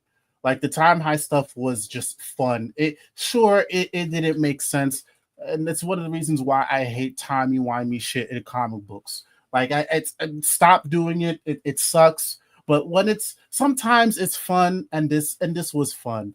Like we got some good stuff with Thor. I really enjoyed the stuff that happened with Tony, and it made sense, especially with how we saw how he ended up, and the the way that they did it with the Guardians, I thought it was pretty cool as well. But yeah, I think it's just good old fun, and even both Captain America's fighting each other, and even Captain America doing the whole like Hail Hydra thing. That was funny. That was good. I feel like that was a nice little callback to the whole thing that happened with what's that event called again? The one where everybody got pissed off where he Secret turned Empire. yeah, Secret Empire. So I think that was like a nice little I callback to I that. love when adaptations fold things like that in. Like if you're not Yeah, going to like, yeah, adapt it we don't fully, even have to do that storyline, but we can like nod at it. which is, exactly. Yeah. I feel like streamlining is a very underrated art in comic adaptations because I've always get so like cringed out when people are like, oh man, I can't wait for this movie series to adapt specific storyline. Like, no, that's never gonna happen. You're gonna get a movie that's gonna have all these influences, and if you're lucky, it's gonna include a through line that's very similar to that kind of stuff. This is something that I feel the Fox movies and the Sony movies are very, very underrated at being skillful about. Even if the movies themselves don't turn out great, I think that they're really good at streamlining stuff, and so that I felt was a really great nod. Like the that, Phoenix Saga, which yeah. they've whiffed multiple times. Yeah. Dark Phoenix, the second attempt, Dark Phoenix, really good movie. I'll defend parts about Underrated. Dark Phoenix. Yeah, it's not. That final battle was great. Okay. Oh, the train stuff is great. Yeah. Oh, yeah. No. Better scrolls as well. Those are good scrolls. The most artsy X-Men movie, hands down. The score is I amazing. Will say that. I will. Ooh. Yeah, the score is amazing. It's like yes, Hans Zimmer did that, and like, oh man, the Yes. Jean Grey theme of that movie is like a masterpiece, man. I want to rewatch Dark. Like, actually, that actually has some better than the sum of its part, because like it's definitely people pegged it at the time as like the worst X-Men movie. It's like, oh, I know, I cannot believe at that time people and Double Toasted guys said this too, and that's why I stopped watching the show after they said this. Like, it's worse than The Last Stand. Liars! I never watched another review of theirs again for the Double Toasted guys. Apocalypse of even that recent run was like way worse. Like Apocalypse was a big waste. Apocalypse is great, man. Are you insane? I was saying this the other day. I was saying this the other day too. No, not today. Like a couple hours ago. So I saw a post saying they're never gonna bring Moon Knight back, and I remember thinking like vindictively a couple hours ago, like, yeah, it's so funny when Oscar Isaac was cast as Moon Knight, they were like, that's all headlines saying Oscar Isaac's comic book redemption. Like, and then Moon Knight turns out to be like way worse than Apocalypse, and it's actually really good in Apocalypse. Those speeches he gives are magnificent. I'm not saying that he's bad at it. I just think the that's not the strong suit of like what you were saying, that those movies are good at like streamlining the story. I'm like, I don't know if that's the best streamlining of. It could have done better. I feel like they you could have replaced Angel with Mastermind, and that movie gets like a billion times better. It was definitely a movie with conflicting priorities, I think. And way too much. Just not enough focus. Like I honestly feel they should have just figured out that script more. You can just tell there was some sort of it feels like they never quite nailed the script. You know what I'm saying? The weirdest thing is that they just kept gesturing at Quicksilver and Magneto, but then there was never. I don't even think Dark Phoenix like. No, they do in Dark. No, they don't. No, so the original plot was that it was going to pay off in Dark Phoenix. Like when the script was originally two-parter, it was going to pay off. The original plan was that the reason why Magneto tries to kill Jean Grey is because she almost kills Quicksilver, and at that point, he figures out he's a son, and he decides to get revenge. When it became one movie, they'd like, okay, he tried to kill her because she's too powerful to be left alive, and like, okay, I guess that's a motivation. Not the greatest movie, but back on revenge. And he wants revenge. For killing Mystique. I forgot Mystique died in that movie. Perfect film. Avengers Endgame. Anyway, back to Avengers Endgame. I do think the Nebula stuff works a lot better than the Thanos stuff. Because again, the Nebula stuff, you want to see that contrast. Overall, I think that the way they interact, you can see like the definite distinction between them is a lot more impactful, especially because Nebula has overall been a much more defined and a lot more nuance to that character. Night and day difference, especially like post Guardians 2 of like, this is like she's wildly different than where she began. Exactly, and I feel like that's something I want to see from Thanos. or maybe have past Nebula kill Thanos, past Thanos, and like Nebula being the main villain. I'd like go for it. That'd be interesting. She's That much would have more. been a cool She, subversion of like you never would have expected her to like be, and then it's like yeah, but that's like That's what chosen Thanos would be trying to kill him all the time. And that was her plan in the first Guardian, so you can like roll it back to that, you know, and like okay, what if that succeeded, you know? Mhm. Well, yeah, and like that's more interesting to me because there's a real connection to that character, you know, that has been grown over like 4 movies by that point, you know. And so that's why I think that's a missed opportunity there. But I do think that overall that interplay was the most interesting part of the time heist to me, and also the time travel plot in general. Yeah. All time travel stuff, like okay, that's neat, that's fun. I guess that's cool. And then the real stuff, like that's actually like really taking advantage of this in a real solid way that Mhm. that serves the story, you know. So kudos.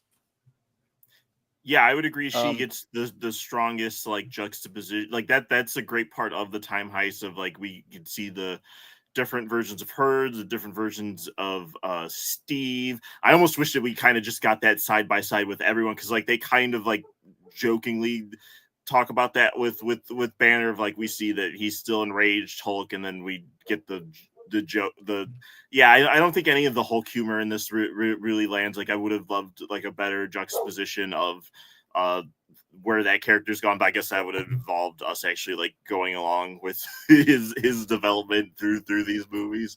And then just like fun pairings because like Nebula and Rhodey you wouldn't expect, but then also Thor and Rocket is a fun pair. Like we already saw Thor tag along with the Guardians in Infinity War, which was great, and then to have that team of like, oh, okay, this is actually like pretty fun, and then yeah, I mean Rene Russo and Chris Hemsworth are great actors, so like that they really sell the weight of that moment, and it's smart to capitalize on it. It kind of ballsy for like no one. I don't know many people who like stick up for Thor or Dark World other than me when I'm defending parts of that movie. I'll stick up for it. You know, I'll stick up for it. It's not great, but I didn't think the first one was that great either. And there's less annoying stuff in that one than the first one. I hate the first one.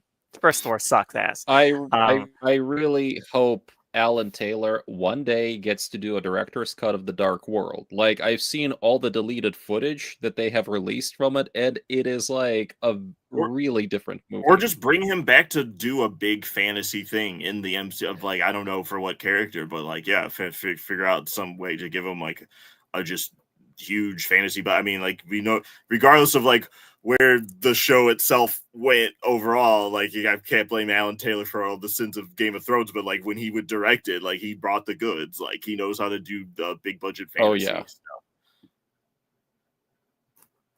Yeah. So yeah, for overall sure. time heist, a lot of fun. Yeah, and let's go ahead.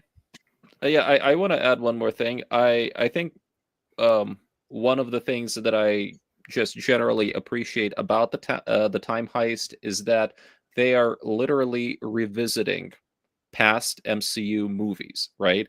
And so you Back to the Future need too, you need to have seen them in order to be able to follow what's happening. They use those films as like a shorthand. You know, they're assuming, okay, you've all seen you've all seen Winter Soldier, so you know what this thing is. You've all seen the first Avengers, right? So you know why they're going to New York and what's happening in New York. You've seen Doctor Strange, so you know who the Ancient One is, or stuff like that.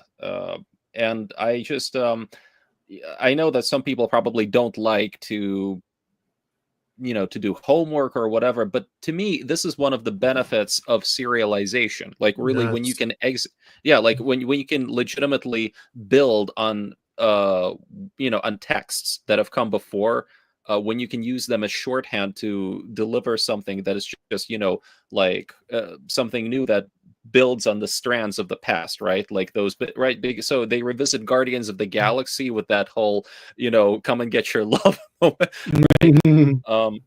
So all of that is maybe it's not strictly required viewing, but I'm just like trying to imagine how would anybody who has not seen at least some of that would be able to make sense of or to keep up with everything that they're doing here. It's hard for me to imagine that. It's probably possible. I mean, people are crazy. I know some people who like just watch Twin Peaks: The Return and don't watch any of the original stuff. And I'm like, okay, I'm already lost to someone who's followed all of it. So good luck. Just jump into that. But I think you probably could in theory, but this movie does a good as someone who's like generally anti fan service. It does, like you said, a good job of like pulling these disparate strands together and making it feel like this wasn't like they outlined this whole thing in advance, but like they do a good. It's kind of like a magic trick of like reaching back and being like, no, actually, like see how this all fits together.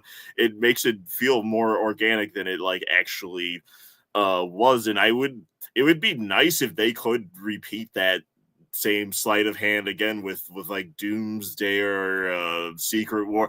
I don't know that they will be able to. No. It just seems like what the plate of what they're working with. It's like, well, that's, as a writer, that's really tricky to make it find some through line between all those things. But Godspeed to the writing team there. Hopefully they could hey, I want everything to be good. So hopefully they could do something similar again in the next Avengers. We'll see.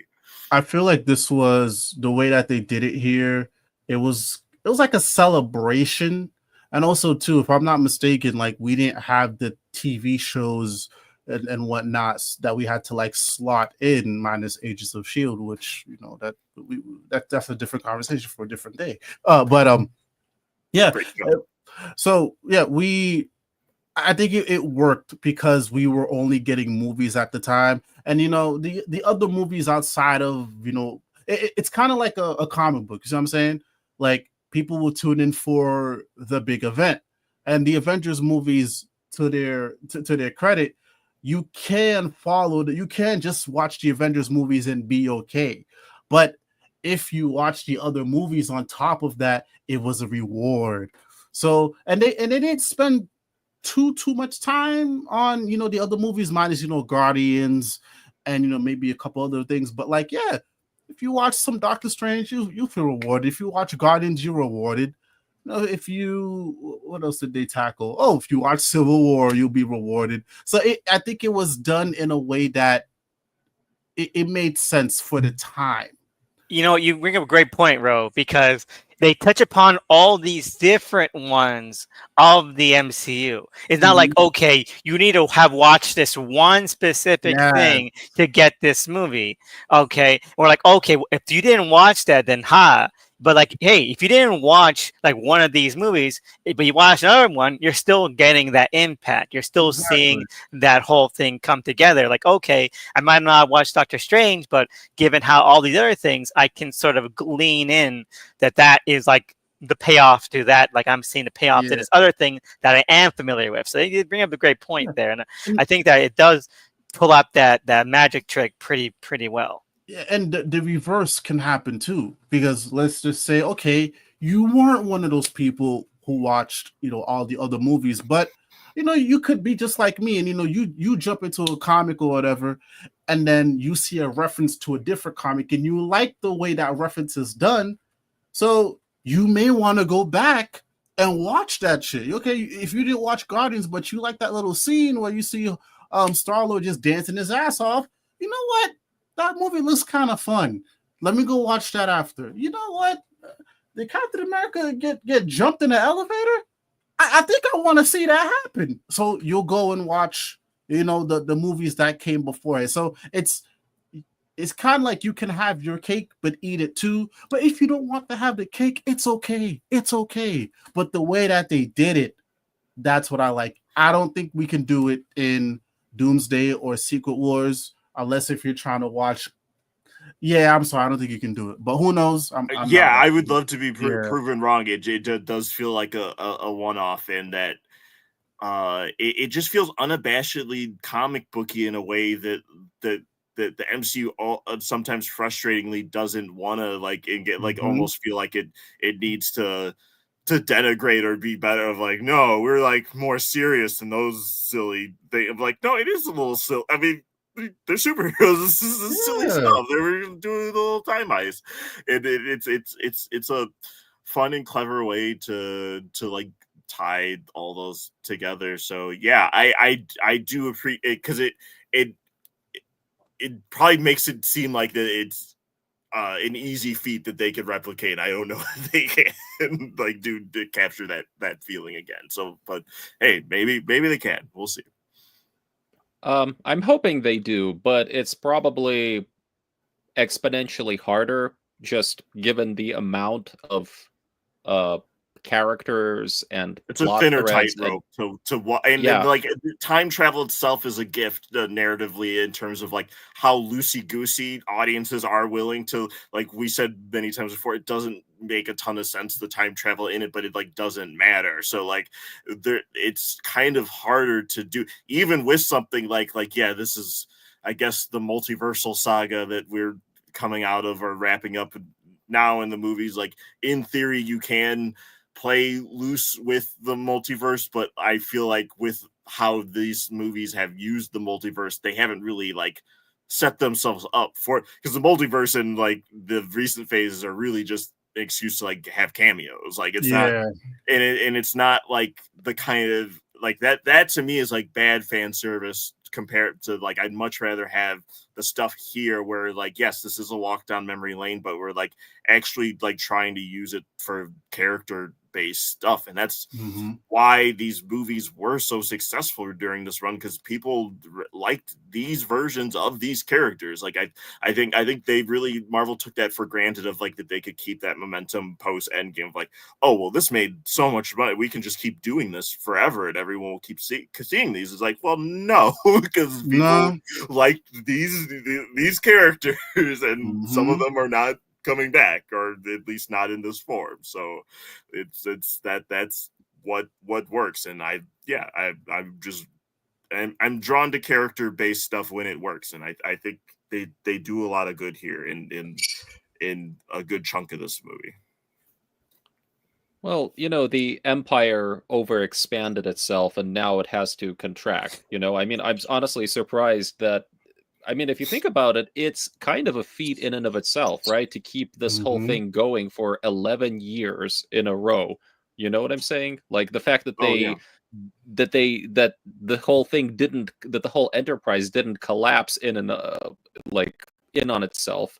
And that Avengers Endgame managed to pull things together as well as it did, right? Because I mean, they really are making a lot of these one by one, and often there are a lot of, I think, contradictions and things that don't quite add up. I think with the multiverse, well, they say that on the one hand, they were forced to do a lot more television because some people wanted Disney Plus to be a thing, right?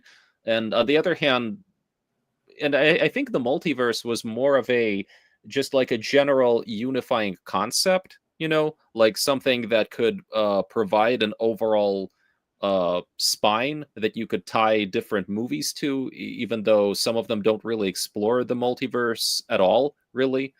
But also every single movie that is tied to the multiverse seems to create its own rules about the multiverse, right? Like there's no consistency. Right, like I don't from one know movie if every movie is following like Loki's rules for the multiverse, which is like, which I'm fine with Loki doing its own because that show is so good. So I'm just like, yeah, just do your own thing. But they do end up, that is the thing with like trying to have one continuity be so long, and that's I guess yeah, I have to give credit for like doing a connected universe that went this long, that didn't buckle under its own weight, and they're now seeing the strain of how hard that is to keep juggling. I mean, that's happened in comics several times, and that's when they have to like hit the reset button of like this continuity has become too unwieldy, or that's when you start just doing different timelines, different continuity of like, yeah, we just can't keep doing this timeline is fucked.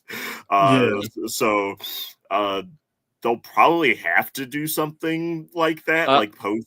I mean, they just announced it. Yeah, Yeah. Feige like apparently confirmed it to Deadline or something that they're doing like a major reboot. I haven't even read the interview myself yet, but I saw everybody's people like, posting like snippets of it, so yeah, I didn't like see that specific part, but I suspected of like they're gonna have, especially when we know that like Fantastic Four is coming from a different timeline, and like all these other things are going to be of like the X-Men coming in, of like not just like the cameos of older X-Men. Like we're just gonna have to hit refresh, aren't we? Because like this is gonna Yeah. it's gonna be really really I hard mean, to like make sense of all of it. you two brought up a very good point, and it's kind of like an interesting contrast now that I'm thinking about it. Like, we're talking about how great the time heist was, if how it felt like a reward, if you watched the previous movies, even if you didn't have to. But I think in what we're gonna see in Secret Wars and in Doomsday, in a sense, hear me out, that can be a reward in itself if you enjoyed those other slew of non-connected MCU movies. Like, if you enjoyed the X-Men, if you enjoyed Blade, if you enjoyed Fantastic Four, and so on and so forth. So, yes, it's a different concept, multiverse, and yes, they weren't all connected, but yeah, if you're somebody who just came in, like I mentioned before, okay, all right, I'm reading this comic book. All right, cool. I may see something, I may see a certain plot thread or a certain character that I recognize from this movie, but I may not have watched this movie. But who knows the way that they did it? Say if you didn't give a fuck about those Fox X-Men movies, you might want to go tap into those, even though that universe is done. Say you like the way that they touch upon Blade. I know they did that in Deadpool Wolverine. Okay, you might want to go tap in with the Blade movies or the Daredevil movies or so on and so forth. So yeah, I get it. The multiverse saga has been a little jumbled. It hasn't been as good as the way they built up the Infinity Saga, but I think you can kind of reap a similar kind of reward. I mean, maybe we'll see. I think Yeah. it's just much harder to do, and the thing I enjoy about some of those standalone things is how siloed off they are. Is like that. Not I wasn't like aching to see Wesley Snipes interact with other Marvel characters. Like I liked that Yeah. it was just its own thing. So I don't need to see the Fox X-Men characters like show up and fight Robert Downey Jr. Doom or whatever is gonna happen. So, but we'll see. Maybe it'll be like really surprisingly well done. But like we said, the level of difficulty for that will be, I feel like, exponentially harder than what they did. Which here is already, as we're talking through it, I am thinking like, yeah, this is really hard that they actually like managed to make this work and even just be coherent. And to like, and that general audiences were into it. Like because like I said, this is like kind of very comic booky, and that like regular people were like, "Yeah, I want, I like it." Like they weren't like, "Oh, this is fucking nerd shit. They're doing a time heist." Like, no, people were like happy with Yeah. this. So, I think that's really hard to do. I think what really helps Endgame is the fact that it really does have a 3-hour running time. This is like the only MCU movie so far that has been allotted that duration. And it helps that they don't have as much uh, narrative baggage, if you will, to deal with as Infinity War did, because they deleted like half of the cast, right? So for the Mhm. first some hours, you're dealing with a smaller group of people, and that gives you more time to focus on everyone and give everyone something to do in the story to Mhm. make them important to the story. And that's really uh and that to me is a very important quality, because oftentimes you get these movies that are very unified. Some people have too much to do, some people don't have enough to do, some things feel rushed, some things feel way too protracted. And here I feel they really took the time to um balance things out. I Mhm. feel that this is a very economical film. And yeah, it could have. And I feel, look, I get like a lot of people like Infinity War, but to me that movie is very rushed. They're just rushing through, I don't know, 2 or 3 films worth of story. In it's like fact, a freight train, and for some well, Yeah. there's yeah, pluses and minuses to that. Yeah. yeah. In fact, I actually suspect that at one point, maybe, I think maybe that, they retitled Endgame, right? Like, I mean, Endgame was originally called Infinity War Part 2, and I think maybe when it was conceived, Infinity War really was going to be a 2-part movie, and then they decided, okay, well, what if we compress the plot of Infinity War into one movie and instead go into this whole Mm. other thing in Endgame? We actually have Thanos like do the snap, and so we can actually explore like a post-snap world and Endgame, and then we can do time travel to, like, because if you think about it, Endgame is kind of like one of those, you watch a genre television show, and every once in a while they might do an episode where you explore a different dystopian timeline, where it's like, okay, if you didn't do because you didn't do this is the future. You get to experience for like one episode, and then you have to go back like to the past and like make sure this future never happens or something.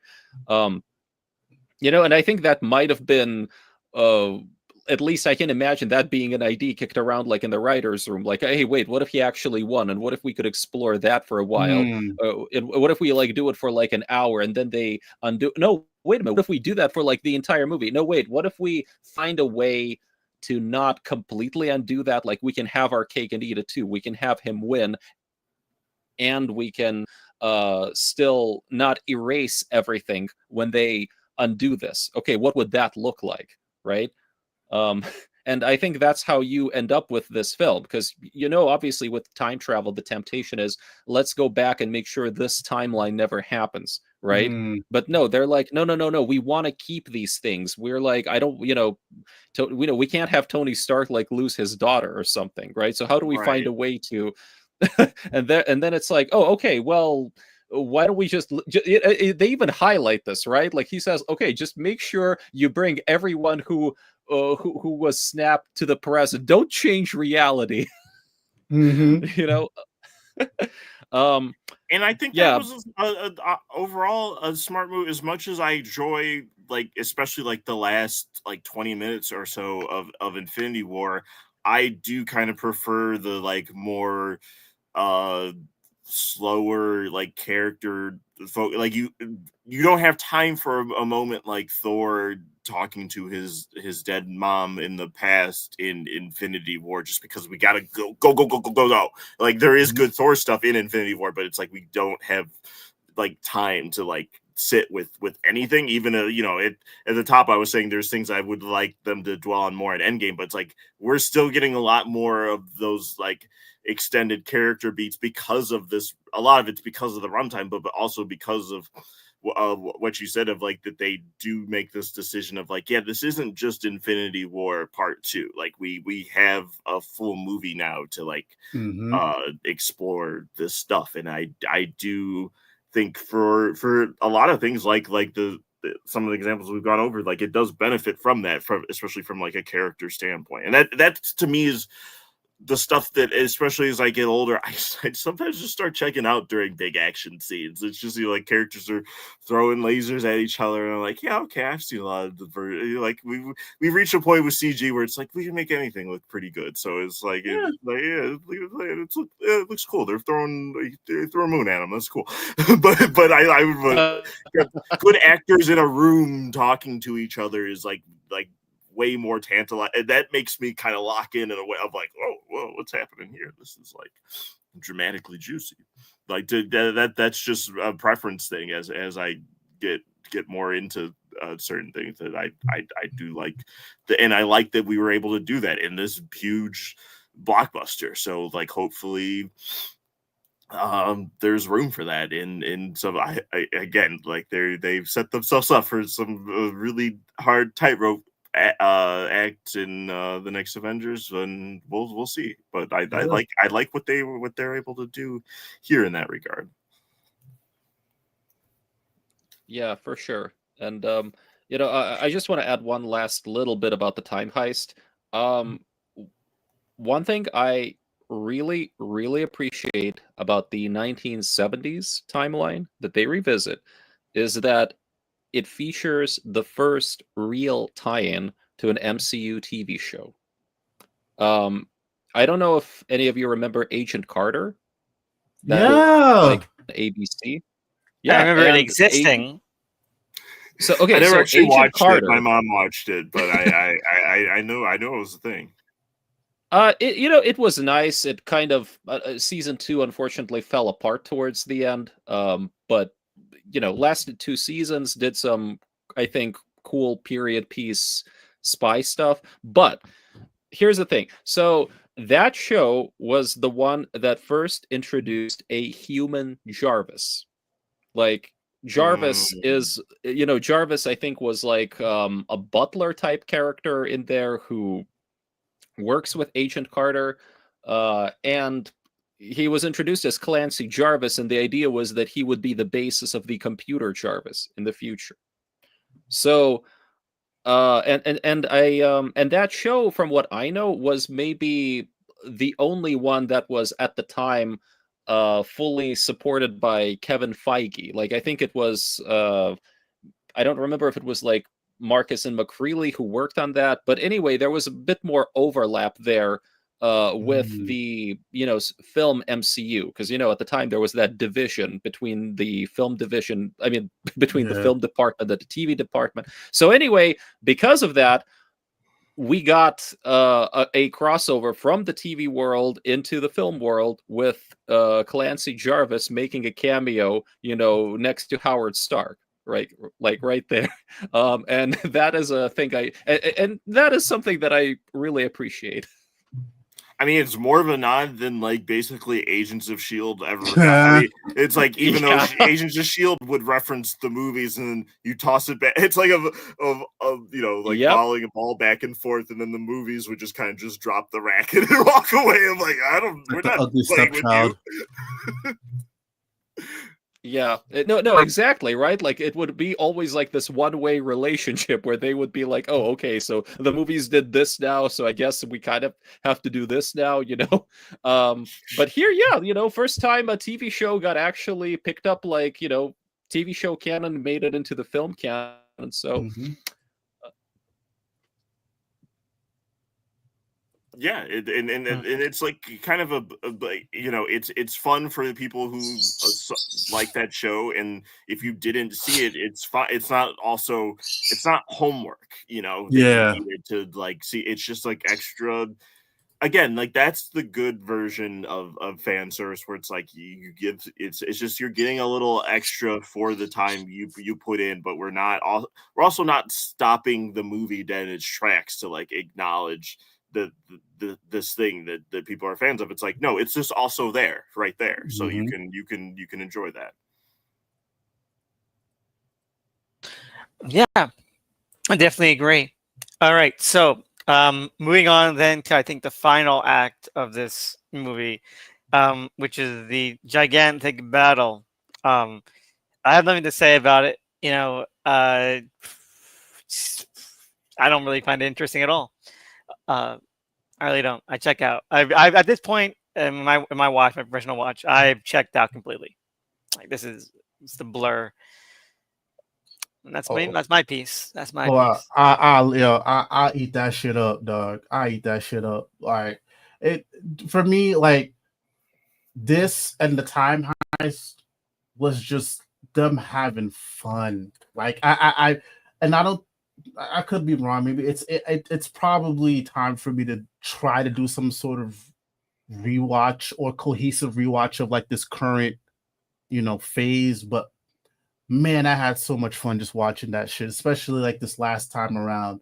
Like starting off with, Cap, Thor, and who was the third person there? I'm sorry, it's been a long fucking week. But yeah, starting it off with them, and then seeing Cap get the fucking hammer, and seeing the way just everybody came through that portal. Like, I tried to hate on that shit for so long. I tried to hate on this movie for so long. but I really enjoyed that final scene. And I don't know, man, it's just good superhero fun. Like it don't hold a candle, to some of the CW shit because I still think that reigns supreme.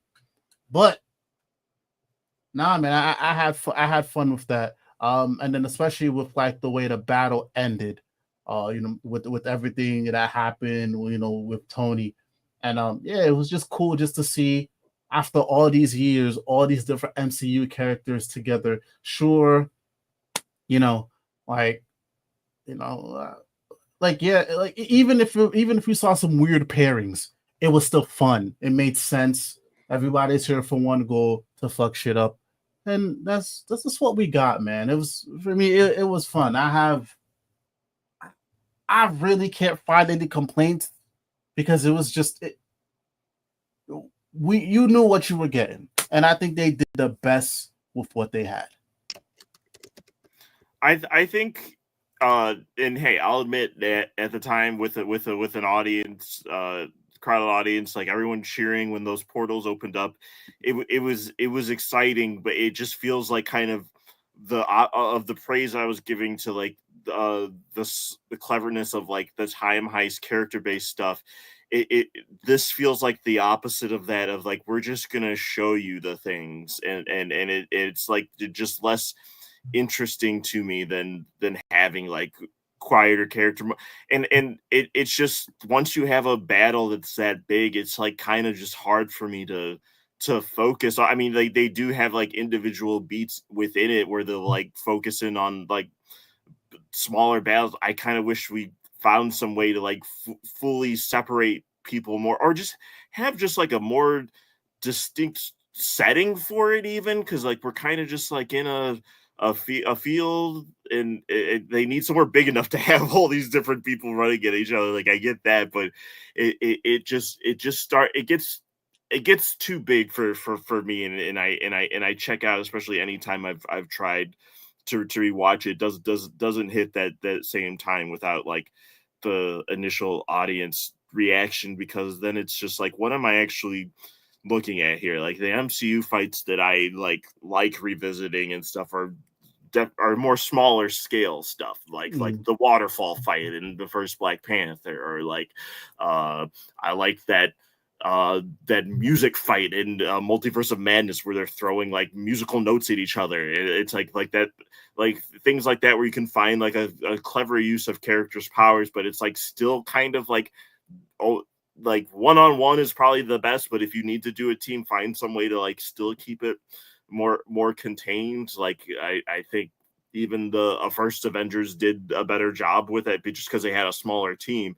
And this has like, yeah, we brought everyone back. Now we have to give everyone some kind of thing, and I get that they have to do that now. It's just like not as compelling as like we said, that it's like kind of smart that earlier in the movie, or at least Infinity War, wiped the slate a little bit of like, we kind of like, yeah, this was getting too unwieldy, and like almost on a meta level, Thanos going like, yeah, this universe got a little too big, let's just like make this smaller. And then like we get the original OG team for most of the movie, and then once we bring everyone back, it's like, oh yeah, now this is like, it's less interesting for me. No, I completely agree with that. And I think even like in Infinity War, when that's that one fight between Tony and Thanos, yeah, it starts off big, but then it gets smaller, and then it's just them going at it, and just Tony is going at it, and his suit starts disintegrating because he's just giving it all. It's a great intimate moment in that fight that does start huge. That fight begins at such a grand scale, and then it gets smaller and smaller, and becomes just really, really kind of close.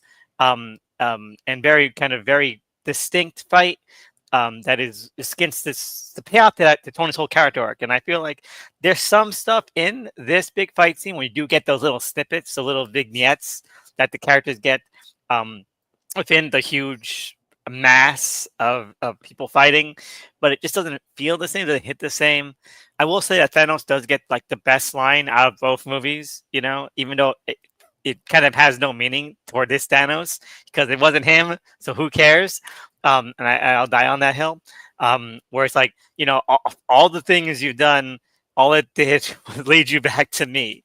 And like that's great. And I mean, obviously I'm paraphrasing, but it's a great line. It's like one of the Brolin best. delivers the hell out of it. It goes It's hard. it's one of the best lines of a time travel thing I've ever heard because I think it's a line that can only uniquely be made in a time travel plot because like you could do Where all a these character things. knows that, like, yeah, no, you actually did. I already did this with you, and I won. Exactly. Or like you tried to go around, you time travel it, and guess what? It just you still gotta find me. You still gotta be here. You And could that's not great. live with your own failure. Yeah, exactly. And yeah, and it's magnificent. But the rest of the fight, I don't know. I can give or take it. Wait. I'm sorry. Are we talking about the 20-minute, armies clashing with each other fight, or are we talking about the 3-on-1 battle, between the OG 3 Avengers That and one's Thanos? much more interesting. Before the portals open, like Yeah. when you, That shit was it's raw. kind of the opposite of what Elvis was saying of like in Infinity Oh, War, we yes. start big and then get smaller. It's like we start a little more intimate and then we get too big. If we maybe could have inversed that somehow, and because that's the more interesting stuff to me is when it's Yes. like more intimate, smaller scale, and then Yeah. we have more time for like kind Reaction. of meatier, like character moments. Exactly. So yeah, that's great. And then like when they open up, like I lose track of everyone, and then it becomes too blunt with how it shows the characters are doing, and like I don't care.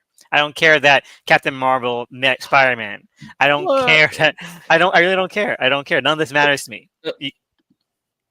Okay. I need to interject. So first, I just want to say that first we get the awesome 3-on-1 fight, right? And that I think has one of the best MCU movie moments, right? When Thanos is basically, he's wiping the floor with everyone. He actually intercepts Stormbreaker and is about to embed it in her chest, right? And then like the Mjolnir rise, right? And then it like hits Thanos, but then it flies back. And it's like it's those moments where people in the theater were just all cheering like universally, Hell yeah. because like it's revealed that hey, hell, Captain America actually caught the hammer, which means he has Thor level powers now. And even Thor is like, he's not even really. He's kind of surprised, but it's more, I just love when he says, "I knew it." Well, because they kind of It's a callback to Age of Ultron, yeah. Yeah, like when they're trying to lift it, and it kind of budges when Steve's doing it, and there's like a look on Chris Hemsworth's face where he's like almost a little worried. He's like, "What the fuck?" Yeah. Like, why did that move? No, and I just love that one-on-one duel that Captain America has with Thanos, right? Because he almost bests him, right? Like he just starts to, use the hammer and the shield, in conjunction, right? Like he, I mean, it's just like the moves, the choreography there, it is a really well calibrated battle right there, and for me that really sets the tone, or not the tone, but it really sets like how even the big army battle happens, because right, it's all about like it's all these moves and counter moves, right? Because like he's about to win, then it's like no Thanos actually no wait, now Thanos has him on the ropes, right? And you think like all is lost, and then it's like, and then the portal stuff happens. I mean, they really build nicely just, to that. Like, it seems, they have those shots of Steve alone. And I know, like, the setting, you can maybe, I actually like what they do with the setting, right? Because because remember, Thanos blows up the Avengers HQ that they have. He literally levels everything, and it's it's like this huge crater and everything. And now it's like the sun seems to be either rising or setting or whatever. I don't remember, but it's just these beautiful shots, right? Steve against like Thanos's entire army now, right? And just as and it's like so well calibrated as a cinematic moment. And then it's like suddenly he hears that, and then those portals start opening, right? I mean, just the pacing, the timing of that. Everybody arrives in the nick of time. I mean, how did they get there? Where did the Asgardians get a full-blown army and like with a flying horse and whatever. I don't care. I don't care about the logistics of that. Yeah, no, Right. I just wish like the individual moments within those fight, like once we expanded to everyone, what were as compelling as the 3-on-1, because I do agree that those are like good payoffs to not just like earlier seeded moments from other movies, but just like character stuff. And then it's like the individual character stuff, at least from what I can remember in the larger fight, isn't I'd say the best one is Scarlet Witch going, like you took everything from me, and him being like, oh, I don't even know who you are. Like no, that stuff that's is a great. good character. Yeah, but I would say Yeah. there, but the thing is, they really focus, I think, on a lot of the individual emotional stuff, right? Like you have these reunions happening, like there's that beat where Tony and Peter like reunite, and suddenly, and Spider-Man is talking a lot, and like Iron Man is just like he's just so glad to see him, he doesn't care, he just like gives him a hug and everything. You have the Gamora and Quill kind of reunion, right? And it's like a different Gamora. I mean, I think they really break up the big battle into those things, right? And there is a story being told there all throughout, because they still have to figure out, like, wait, we got the glove. What do we do with the glove? They can't just all be right. So then it becomes like, okay, we got to get it. We got to get to the quantum tunnel, right? Oh, like Ant-Man, like has a spare, right? Like I mean, I think they break it up like very well, so you can follow very easily where people are and what they're doing and why. I mean, I could complain maybe about how how is everybody talking to each other, because I'm pretty sure a lot of the people don't like where is Valkyrie's earpiece or whatever. But they really I'm also break. fine with them yada Yeah. yada and get that's not one of the issues I have. Yeah, no. Yeah, but they really, I think, find a way to show you the progression of this fight, and just to really give a bunch of heroes their own individual like moments that kind of need to happen, right? Like you need to see these reunited. Yeah, and yeah, like you get the Wanda versus Thanos duel. And that stuff is kind of cool, even though you could say it's kind of a cheat, because it's not the same Thanos. They don't have that same relationship, but even so, right? Like, I mean, I love Well, how I would say the important thing is that Yeah. it has meaning for her, because like she's Yes. the one we're invested in. So that's fine. That even if like I'm still more on Elvis's side of that. I think this Thanos is less interesting, but like that I still am invested in Wanda. So her having moments like that, and I am remembering now as you're saying, like when it does cut to things, like Quill running into this other Gamora, like that stuff is interesting. I don't think it's as evenly distributed like a lot of the peers. I mean, some of it is just like versions of these characters, like MCU Spider-Man for a lot of outside of Homecoming. Like a lot of it doesn't work for me. Like I it's not even like a Tom Holland performance problem. I feel like what they're giving him is super compelling to me. So like like his beats in this aren't, and it's kind of weird like when he's in the Scarlet Spider suit or whatever, that's the Iron Spider suit, that he like goes to kill mode, and it's like, well, that's weird for Spider-Man to be doing. I know he's fighting like Thanos' army, and it's like fine for them, but like brushes up against that weird like mortality killing event of the Avengers don't do, but also don't indulge in. Where I'm like, I don't want to think about Spider-Man killing anything, even if it is just like nameless goons in an army. Well, they're basically like, random monsters. I mean, they're like orcs, like nobody has trouble with killing orcs at a certain point. Yeah, orcs are still, they have personality. If you delve into, there's they don't all, they kind of, it's more just like a political movement that they all went with Sauron, and it's almost Sauron was basically Trump, and they were just like, I don't know, a lot of them went MAGA, and then but some of the orcs were like, should we do this? Yeah, look, trust me, I appreciate the Uruk, especially after the Lord of the Rings TV series. I'm not joking. That is the most interesting part of that show, is that it actually is like, oh yeah, what if the some of the orcs had like agendas that weren't just evil. Yeah, Yeah, but you know, I get what you're saying, that these are goons that exist just for dispatching. I'm just saying, like, as a character moment for Peter, that's not something I was waiting to see. Like, oh, I can't wait to see him, like take on like 20 guys. It's like that's not what's interesting about Spider-Man to me. So, right. yeah, I would have liked better calibration across all the characters of like what is actually more interesting, but that's going to vary for audience members. Like some people, that's fine, like what they're getting Yeah. from Peter here. So that's those are my nitpicks of like the various characterizations.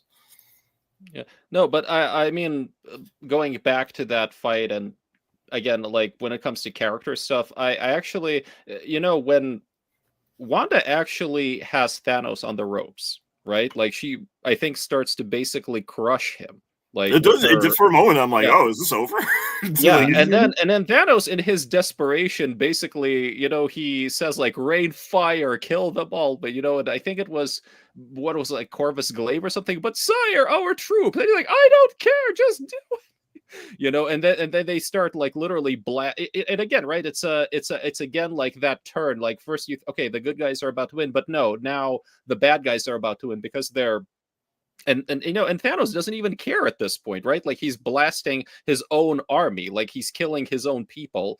Um and again, like you think, it brings us to another, oh, all hope is lost moment, right? And then Captain Marvel shows up, right? I mean, I'm just saying, I love the way that it's calibrated, that you have these, turns like back and forth, right? Like between, the good guys are winning, no, the bad guys are winning.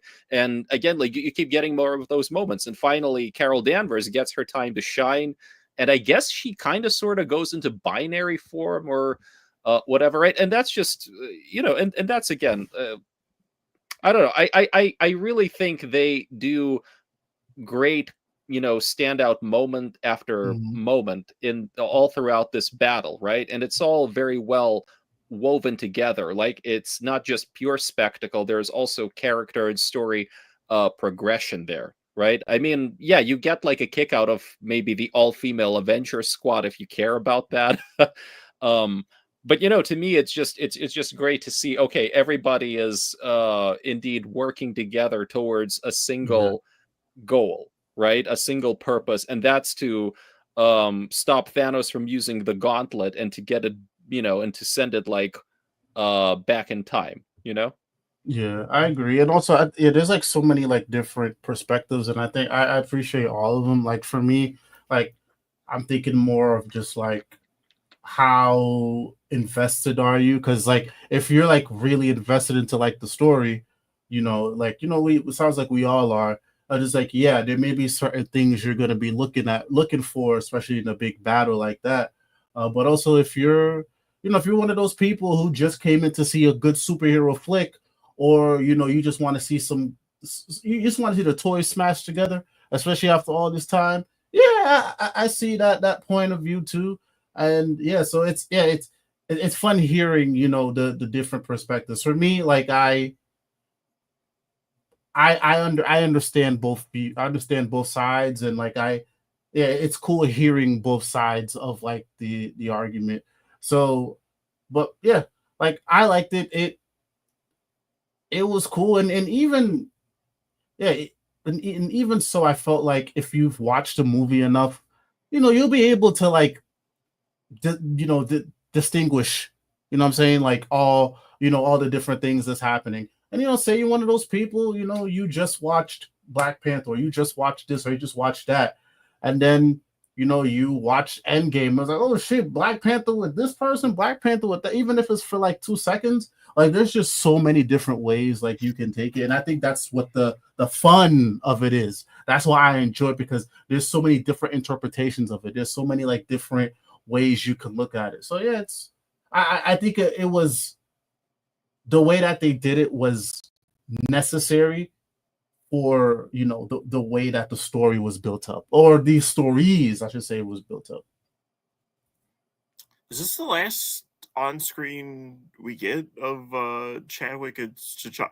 Because Black Panther already happened pre-Infinity Yes. War, and then Yep. when 2 starts, he's already gone. Wow, yeah. Yeah. I was just remembering that of like that Mhm. it's like that's obviously like a thing you can't account for. Although, like, personally, even though I like actually do stand up for Wakanda forever, that I wish we had kind of maybe just recast, like, not as like an insult to I love Chadwick, but I feel like, and even his family gave permission of, like, you could recast this character. I don't think that would have been disrespectful to his legacy. If anything, it's more like this character is, like, larger than one person. It's like a kind of a timeless thing that it sucks that, like, the story kind of ends with him here. It's like, damn.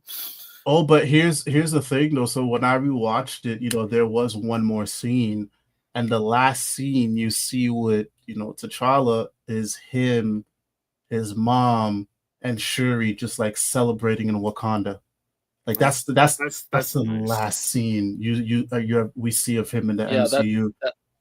that's the last shot of them, I believe. Although I think also though, but even before that though, you do see them at Tony's memorial.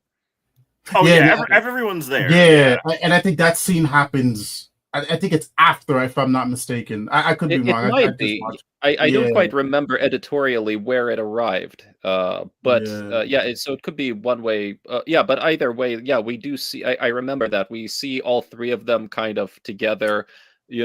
Which is really kind of a shame, I think, because you watch Wakanda Forever and it's like, holy crap! Like, Shuri lost her entire family. Yeah, it's like the movie already starts from a mournful place. It's like, no, we're not just mourning one person. Her mom. I know. This is like, we're just gonna dunk on her. Oh my gosh! And then she has to get vaccinated. No, I'm kidding. Alright, dog. Alright, man. Hey, all right, but here's the question. What did you guys think of, those final, Tony's final moments among the living? How they handled that final bit of the battle where, the thing happens. All right. This one it's very tricky for me because on one hand, I wish there was more, but because of the circumstance, I get it. But I think we could have. I think we could have used more, but because of how extreme that it was, because like that was a human, dog. Like that I think that's why I'm giving it a lot more leeway than I should, because it was a human. Like if it was like Hulk and that had happened to or whatever, like, all right, cool. But because it was Tony and Tony's a human, it makes sense that we only got this much. I feel like if we got more than that, it would have been too unrealistic. Like, dude, homie took on like what? How many Infinity Stones was there? 5?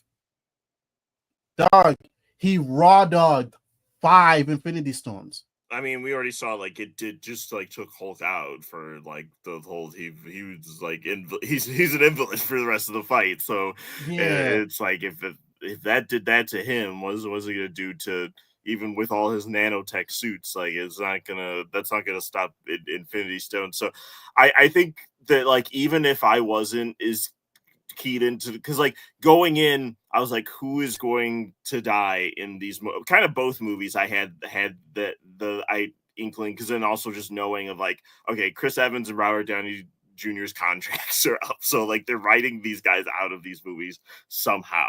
Is one of them going to sacrifice himself? Who's going to die? But even if I didn't, and to have that in the back of my head going in, I feel like as soon as we jump forward and see Tony has a daughter, I would have been like, oh, he's a fucking goner, isn't he? Like, I maybe would have jumped to like that he's gonna sacrifice himself, but I would have been like, well, these are the things you do when you're about to kill off a character. Like, he's got a cute little kid, he says he loves her 3000. It was like, oh fuck, all right, so he's a goner. And then just like his elation at seeing the Peter back, like the closer we get to it, it does feel almost like a death march of like, which I from a dramatic standpoint, I think he even says at one point, and I would prefer not to die or something like that when he's, I think, talking to Steve or something. Yeah, right, because he wants to go back to his family. You know, like he wants to live. You know, even with all the growth he's had, he is still in. I will say, like, even if the movies kind of had to go back and forth with Tony's, like, because it is interesting of like how early on Iron Man 3 happens in his arc, and then they have to kind of be like, okay, but shit, now we have to kind of reset him in certain ways because we still haven't done like Civil War and stuff. So he's gonna kind of go back and forth in certain ways. But as this being the end point, if we like think of like where he started in the first Iron Man, I think narratively it tracks, and Robert is a great actor, so he sells the moment with the like, yeah, are there certain things I wish we could have had more of or less of a shorthand in terms of like his family life, but of what we got, like I think they do a good job of setting it up. And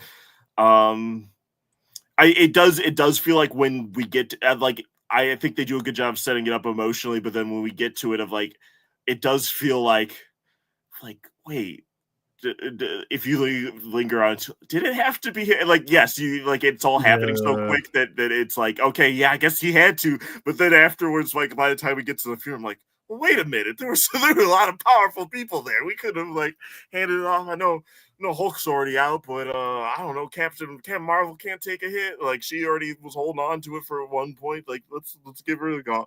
Like logistically, you can like think that through, but in terms of, like, it's kind of like how you hand wave away the time travel of like, it's like, okay, well, just don't.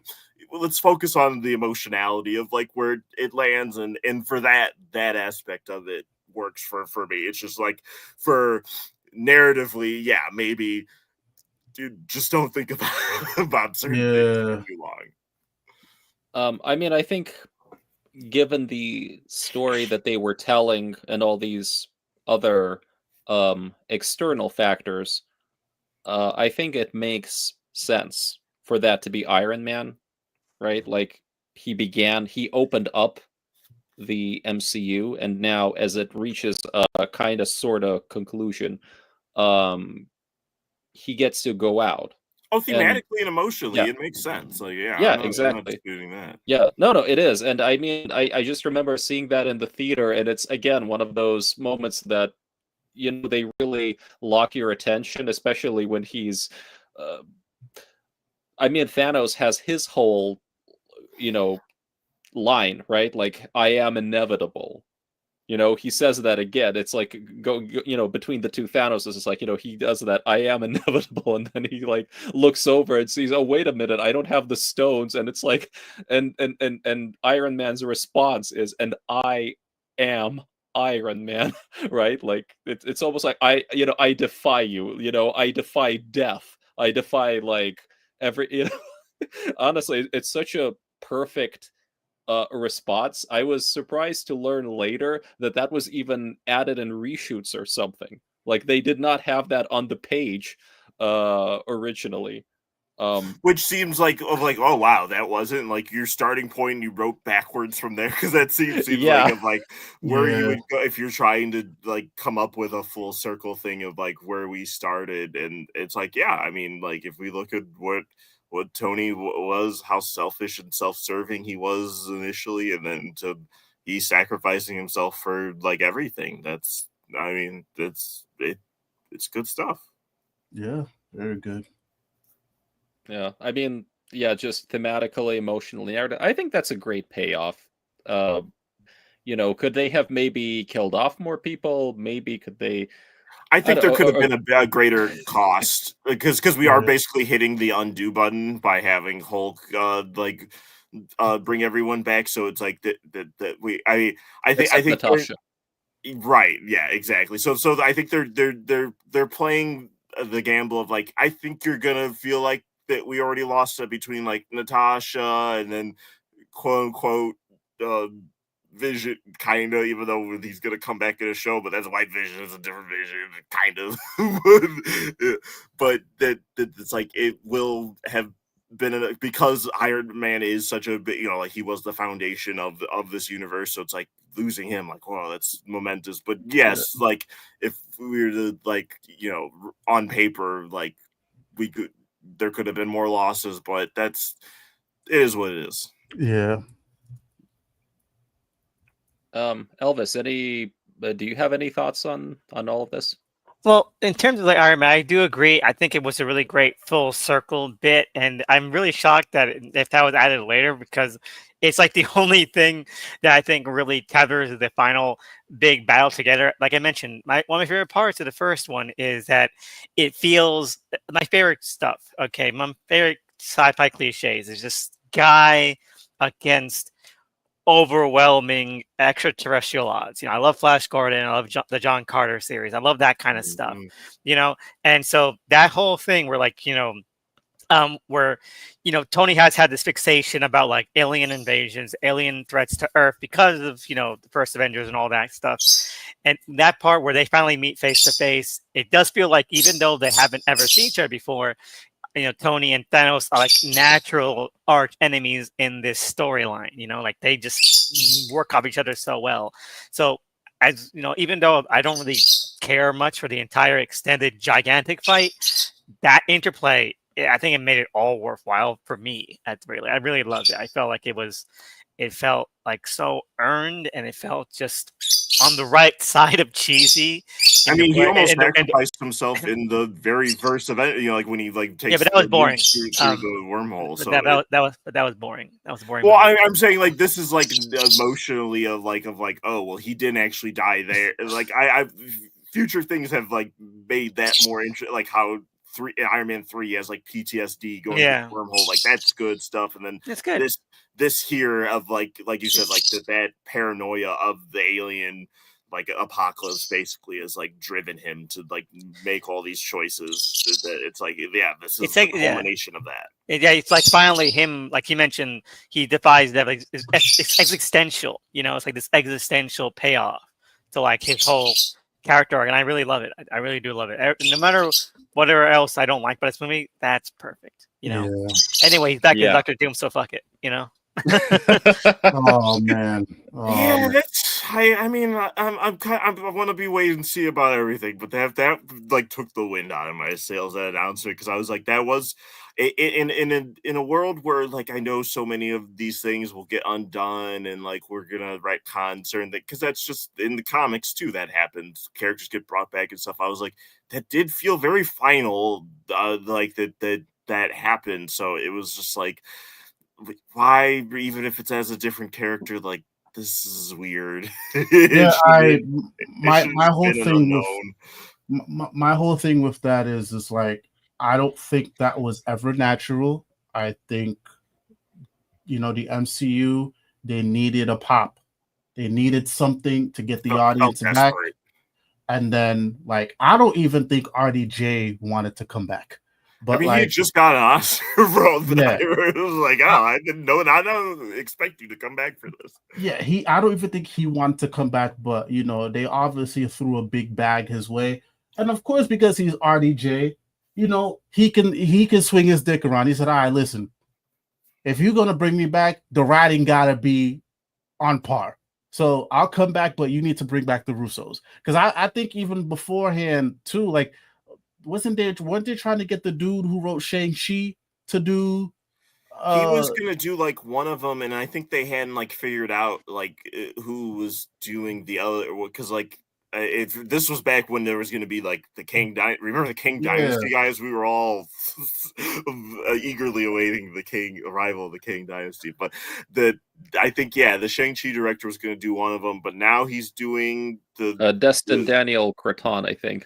Right, and now he's doing the next Holland Spider-Man, which like if he brings back like some of the stunt choreography team that he had for Shang-Chi, that could be pretty cool for Spider-Man. So Feel I, like Ooh. yeah. so I think that's what that was. That's why I'm not mad at like the mixed reception of it. Like, because of course when you're at Comic-Con and you're there and then you watch the video, especially so if you've been feeling way about the MCU, you're like, oh my gosh. But when you really sit down and be like, yo, bro, what the fuck are we doing here? Because that was so final. But again, Doug just said it. At some point, you almost kind of had to expect it. You almost kind of had to expect it. So we'll see how it goes. Like if it's written well, fine. But at the same time, too, it's comic books. They bring motherfuckers back all the time, anyways. So I guess. But yeah, if it's written well, by all means, do it. Sure. Have at it. Yeah. I mean, let's see how it goes. Have at it, bro. Have at it. You know, I am. I'm not. I'm in a wait and see mode. I'm just. I don't know. I think it's interesting insofar as there have been, I believe, at least in other media, some weird. I don't know, some weird substitutions that have happened. I think with Iron Man and Doctor There's Doom. like a variant where like Doom was a Stark or something like that, or something. Maybe I remember watching like I think it was Avengers Earth's Mightiest Heroes, the TV show, the animated series, and they adapted a story about I think they adapted a story called Emperor Doom, but instead they turned it into Emperor Stark. So I don't know, I'm just Ooh. like wondering, are the two characters, maybe they're just similar enough in some ways, that they can do all that stuff. It's I don't know. Hopefully Robert Downey Jr. is doing it for more than just the money of it. Yeah. Yeah. All right. I want to just make one last remark, and that's about the one thing about the movie that I really don't like, and that's the appearance of old Steve. Because Okay. You Really? don't like it. Yeah, I knew it. I knew it. You wished you thought like, oh, I can't believe old Steve gave it to what's his name? okay, Haley, it's I'm not not- exactly the other Oh, the other boy. Captain America. Yeah, I knew Oh, it. no. Lucky forever. No. Oh, Okay, boy. look, it's not exactly that. It's just the movie has more or less a kind of general logic about time travel. Oh my Okay? god. I'm sorry, but it really does. I mean, at least insofar as that, like, you can't really change this timeline. That's the thing that they establish. You can't really. This timeline is always going to be this thing. You can travel back or what. But and I'm just saying, like, I'm all for the emotional stuff and everything, right? That is the main point, right? But you do this thing with old Steve, and it just completely takes you out of the movie. I mean, at least that's how it worked for me. No, it felt weird even in the theater, because I agree that even though we kept saying earlier, like, who cares about the timey wiminess of like how the rules work, but Exactly, hypocrites. No. But here's the thing: like, you can play fast and loose, but consistency is important, I think, or you do start to lose your audience if you start contradicting yourself on it, especially if you make it a point. If they hadn't made it a point like several times of being like, no, we can't change, this is how this works. Like, if they were gonna have this ending for Steve, maybe be more fuzzy with it in terms of like, they'd be like, I don't know, will this change? This is blah blah blah. Like at least leave that door open instead of keep having characters who were supposed to have no reason to question their scientific bona fides on be like, no, this was the different, like, timeline and quantum reality. This is not how that time travel works. And then they're like, just kidding. That's how it really is, where you feel the push and pull of the writer. We were talking about like the conflict between the writers and the Russos, that they had a different view of like how time travel worked, and it's like, well, that's very clear there at the end. Like, emotionally, yes, that is a nice end that we get to see. He finally gets his dance with Peggy. That's beautiful. But it is jarring when you get there at the end and you're like, what? Why is Joe Biden here? Is like old Steve? Like, this Yeah, is he's like weird. over 100 years old, right? And Yeah. but more or less, he just I don't see any way how it just draws attention to the are the time travel. It just attention to the seams. You know what I'm saying? Like I'm just like it. He should not be there. He cannot appear there given everything else that they've played consistently up until that moment. And I mean, How in would my you feel mind- if he disappears and then there's just a note or something? That Yeah, still would like break the that rules, would but it's less than like having him Yes. physically be there. Of like, Yeah, because then or you're just like, what the or fuck they- are you doing? Yeah, exactly. Or they try to get him back from the Quantal, and all they get is like the shield or something with a note attached to it or whatever. But the character himself is God, right? I don't know. I just feel there was a better way to handle.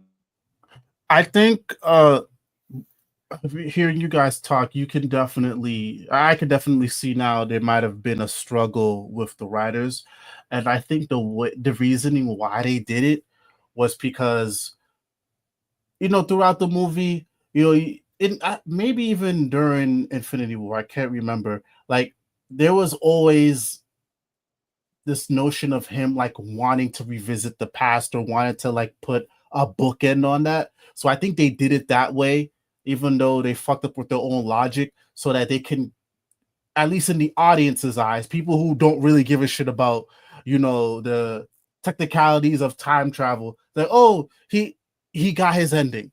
You know what I'm The saying? I think payoff that's is good enough, and they know that people are going to want to see Steve get that exactly ending with but Peggy. I get the calculation. It's just like, yeah, could we have gotten there in a better way? Because you can still have that final shot of them dancing, and it's like without the.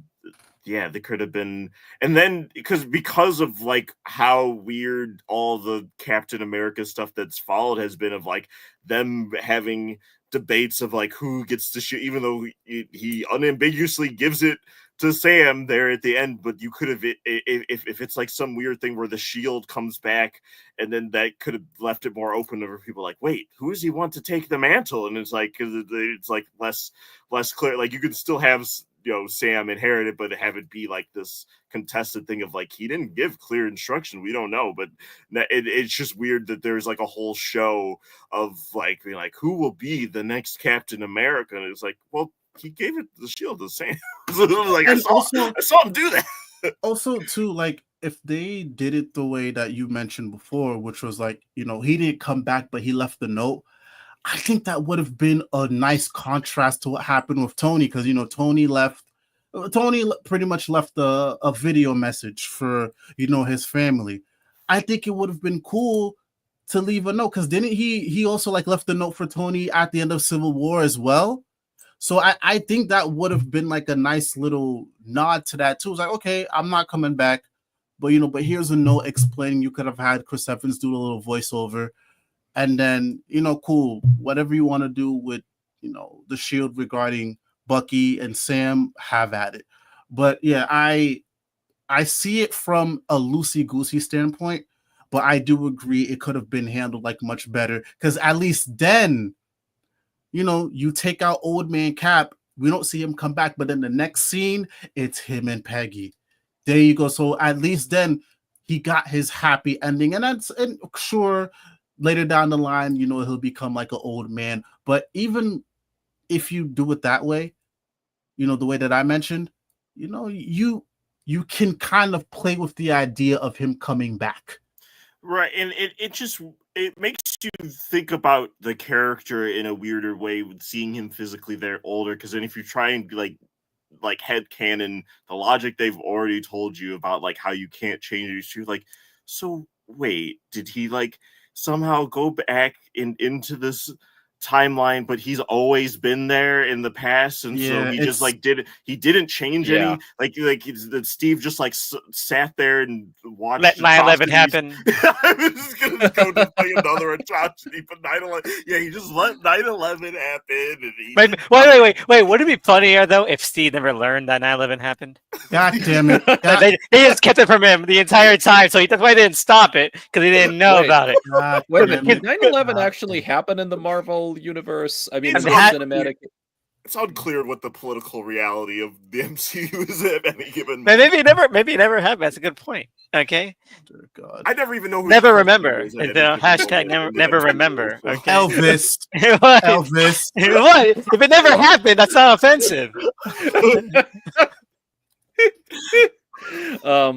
But yeah, I guess, you know, I really do love that final shot. I'm just like, I just, you know, it's just the moment old man Steve appeared, I couldn't help but, you know, get taken out of the movie and just start thinking, wait, but why, um you know, otherwise I think it's a great final shot to land on, right? And it makes sense because well, these guys have been the stewards of Captain America for quite a while, so it makes sense that they would end it with Captain America.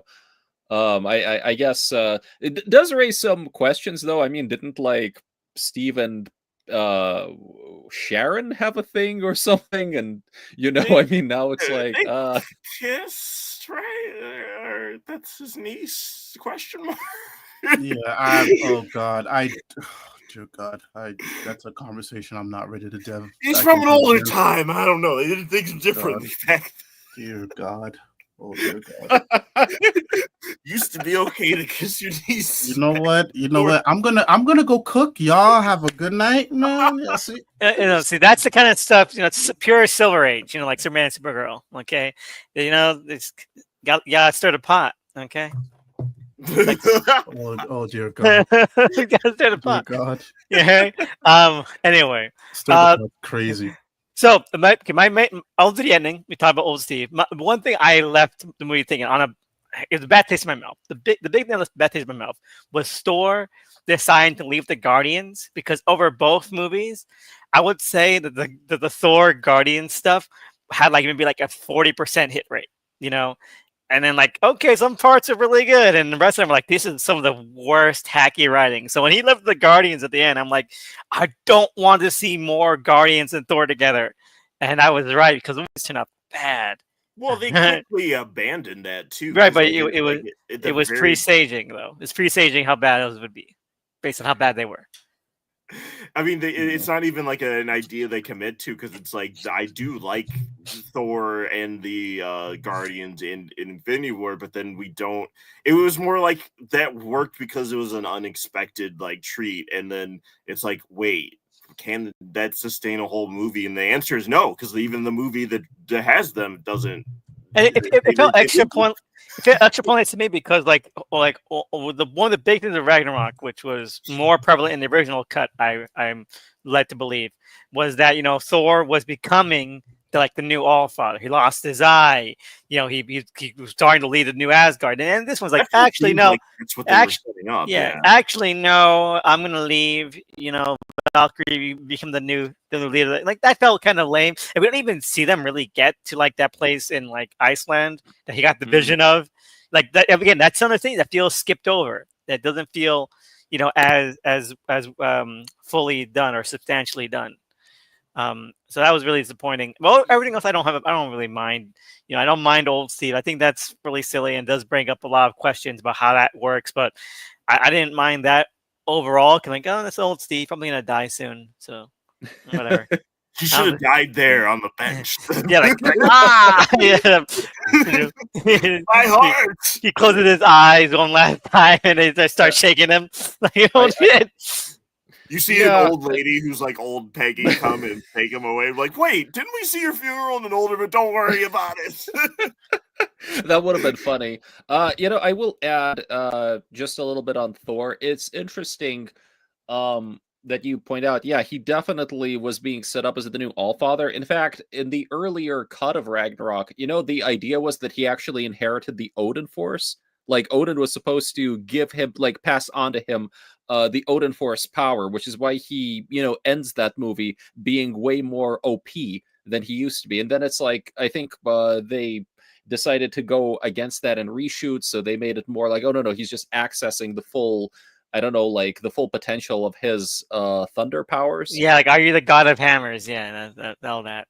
Yeah, so it's interesting that yeah, they definitely, I hadn't thought of the fact that they completely like veered away from that direction of him actually becoming king of Asgard, because that seemed to be the natural setup at the end of Ragnarok, right? Like he would be the new king of Asgard, and here he doesn't even really, he just kind of passes the mantle on because he doesn't think that's who he is.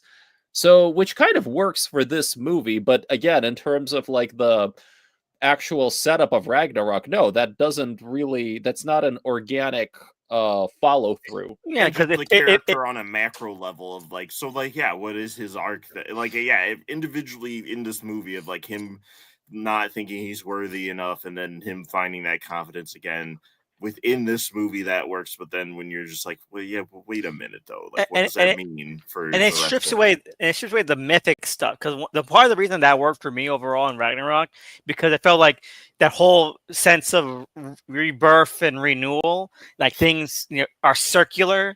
They come in phases, come in waves. So him, Odin dies, Odin reborn in Thor, that kind of thing. It felt like mythic and grandiose, and like of that keeping. So I was really disappointed to see that fall by the wayside. And then what was the point? Like we were like, well, like it would have been really, really. Did it really need to get rid of that to make room for a really bad sequel? You know, so it does become like, well, We just really needed Christian Bale gore. It was like everyone was demanding yeah, I was. that. But yeah, no, I think that's about it. I mean, I don't mind it overall. I think that if Infinity War is a good idea of like is a good representation of like a really fun comic book event. This is probably like more standard like meat and potatoes kind of comic event. Like you have to get your stuff out of the way. We also have like really fun set pieces. Maybe they don't gel together, but it does. I overall stick the proverbial landing. It's got some great narrative hooks in it. It's got some narrative choices that don't work, but some that are very, very clever for what it has to be.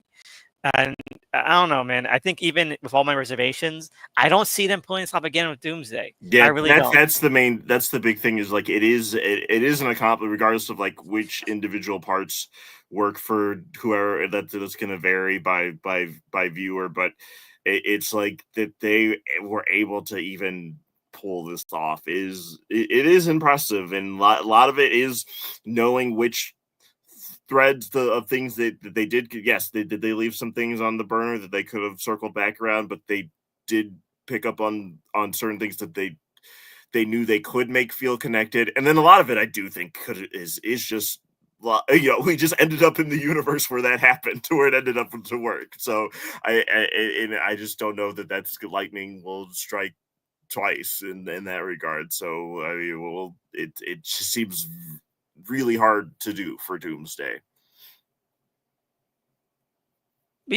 Best of luck to them. Overall, again, I'm not sure if there's like any better, jumping off point. Like everyone's like, why is it jumping off point? Because really, like even the stuff that's meant to like be plot hooks or other things, you don't get the sense. You get the impression of where it's gonna go. So you don't get the urgency really of needing to see that's where it goes. Like, okay, he passes the mantle on to Sam, but like, do I need to see Sam? Like, that'd be interesting to see. You can picture that in your head because you're exactly. like, okay, I understand Sam's values, him as Captain America. Or like even the other passing of mantles, like Valkyrie, like we said, just like it's not like I'm like, oh man, I need to see the Valkyrie movie now. It's like, no, okay, that. I mean, it's like Dark Knight Rises, Dark Knight Return, and Dark Knight Rises. Dark Knight Rises, like, okay, Dorson Gordon becomes a new Batman. Do I need to see that movie? No, but yes, I want Batman Beyond with him with Robin as Batman, and do it, Nolan. No, I want to see Batman Beyond. I'm a fan. Yeah, of Batman I would see Beyond. the actual Batman Beyond story live action. That would be. I mean, I still love that. I have lots of not just nostalgia. It's a great show. Like it's a good story. So to actually do that, but that was, I think that was the fan cat. Like after that movie, there was a lot of like fan art of Joseph Gordon-Levitt in the Terry costume from Beyond. Of like, this is what they're going for. And I'm like, I don't think Nolan wants to do any of that shit. Like, I think he was just, that was just how we were bookending it. Yeah, and Yeah, I think bookending is a good way to kind of think of this. I mean, and Dark Knight Rises is a good parallel where it's like there are good emotional payoffs. There are there individual things where it's like don't think about it too hard. Like you're or like like how could did have been that could have yeah been carved out a little better. yeah like Talia, did they waste that character? Yeah, sure. Or like how did Bruce get back from Oh, the pit to God? oh, Don't worry about it. He's back. That's what's important. Dark Knight Rises is almost a masterpiece in It's my almost. mind. I agree. It's almost No, masterpiece. I stand up for, like I said, the emotional, and I think Nolan Yeah. is good at that kind of stuff where you're like, okay, does all this like logically make sense? No, but like emotionally, I feel very satisfied. So like, I'm just gonna let that go. Yeah. I think you could kind of see by that film that he had embraced the comic bookishness a bit more, the outlandishness of things, and also he got way better at shooting action, right? Like, I mean, the action scenes in Dark Knight Rises, in my opinion, were easily the best of the trilogy, because when he was shooting Batman Begins, he didn't know what the hell he was doing action wise, right? And so you watch TKR, it's just like, whoa, like especially with the IMAX cameras and everything, it's like, well, man, you can actually see what's happening, and it's nicely choreographed and stuff. And it's just it works as a, even if it wasn't planned, it works as a bookend of like, okay, we started with the League of Shadows, we're ending with League of Shadows. Like sure Kind it of. is yeah, kind of. I mean, if there's some fuzziness of how the individual parts of it connect, but then also it does make sense for this Bruce, that version of Bruce too, even from the beginning and Begins. Like the a lot of people like Batman because he's driven and like single-minded. This Bruce definitely saw this as like a few years project of like, yeah, I'm just gonna do this for a little bit and then Gotham will be fine. Like I never got the sense from Begins of that this Bruce was like, I'm dedicating my life to this, So like the fact that he like found a way out and then took it at the end of Rise is like, I'm like, yeah, that tracks. I mean, even in Dark Knight, he's like, look, as soon as Harvey Dent shows up, he's like, oh, I can stop being Batman. Cool. Like Harvey Dent's here. Like we have a district attorney that can put criminals away. I don't have to do this shit. And Tom Hardy, you've got Tom Hardy. I mean, right, Yeah. like he's amazing. that's a greatest argument for, is like, does comic argue accuracy matter when like the choice being made? It's like such a weird take on like he has like a musicality in his voice sometimes with Your the way punishment must be more severe. I just love that Nolan let him make, and then the weird ADR they did, because from the test footage when people were like, I can't hear what he's saying. It wasn't like that they redubbed it; they just upped the volume, so it almost gives this weird unearthly quality of like, it doesn't sound muffled at all. Like even like it should be. It feels like it's on the other layer of reality. It almost feels like I've they're actually projecting his voice. seen a video where I think somebody compared like somebody found that footage and did a comparison, and actually argues that no, they totally did a redubbing of it. Like they're lying about just increasing the volume or something. So open to debate, I'd say. Yeah, I guess. Yeah, I was just going by the official story or whatever that they said that the Nolan just turned it. Yeah. Either way, it's a wonderful performance. I mean, It that's is, the best and part of it really Tom does Hardy have a performance. it really does have a like you said, a musicality. I mean, I think a certain cadence to it, right? Like it's just like the voice with its I don't know, just the tone of it. I think Yeah, that's just why he gets quoted so much. Just besides the voice being fun, there's like just like a rhythm to it. Like they expect one of us in the wreck. this is your body without fiber. That video is so good, and he does the rap. He's like, "And how many have beat me in a rap battle?" And it's like, only me, only you," and he snaps his neck. Oh, Everyone go look up Arl Knott's Bane outtakes or whatever the thing is called. It's very funny. they're amazing. So I think that because we got a huge chance in the Dark Knight Rises, we've officially run out of things to say about Avengers Endgame. I mean, we're almost as long as the movie. Yes, itself, yes. So I think that's So don't kick yourselves later like, oh man, I should have brought that up. Okay, yeah, plenty of time to bring it up. All right. Anyway, Rose said he was gonna go cook. He wasn't lying about that. So he actually did go cook. So I think it's time to any last thoughts. All right. No, nothing. Okay. All right. So let's see here. Let's lay you out. So Mikhail, let us know where we can find you. Okay, I'm at MLS 532 on Twitter. I have a Substack newsletter, www.textualvariations.substack.com, and yeah, and I write about pop culture there. Hope to write about Morbius sometime this year, God willing. Ooh. You gonna talk about how Ari Aster was offered the chance to direct it, apparently, allegedly? No, I'm gonna talk about how a certain actor derailed Morbius and somebody who wasn't even in that movie. How somebody derailed Morbius and I was gonna say, I created know it isn't Jared Leto doesn't disrupt. I was gonna make a joke about Matt Smith. You ruined it, Mikhail, by like saying that too quickly. I'm like, oh my god, I can't believe Matt Smith did that. I'm gonna be a little bit ambiguous about it, but it's gonna be a super long article about Tyrese. Morbius and the Sonyverse and what went wrong there. Nothing, because the Or masterpiece. what went right? Because Craven is the best. The Foreigner is so good. The Foreigner is so good. Right or wrong, I'm just saying it's something nobody talks about. But let's just say I have an idea. I'm going to talk about the original Sony plan, for that whole thing. The behind the scenes is very like Sony. It's just not just Spider-Man, but like just as a whole, how they manage their properties is very.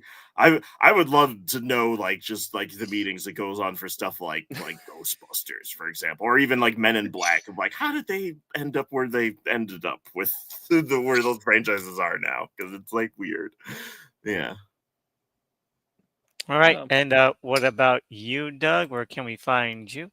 Oh, on Twitter, I'm at the Doug Files. Also on my YouTube, the Doug Files. I keep saying I got some stuff to post on my YouTube, and I will catch up. I was just playing Scarlet Hollow, which is like a choose your own adventure horror like visual novel, which is really fun. So I'm going to be putting up my run through, or at least my first playthrough of that, because it seems like there's a lot of different like variations on endings you can get. So I'm probably going to replay it soon. But yeah, check all that out on my YouTube and Twitter.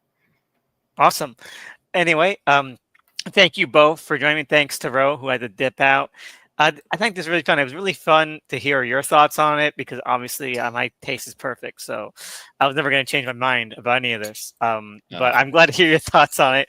And I'm you know what? This has inspired me to attempt a rewatch tonight.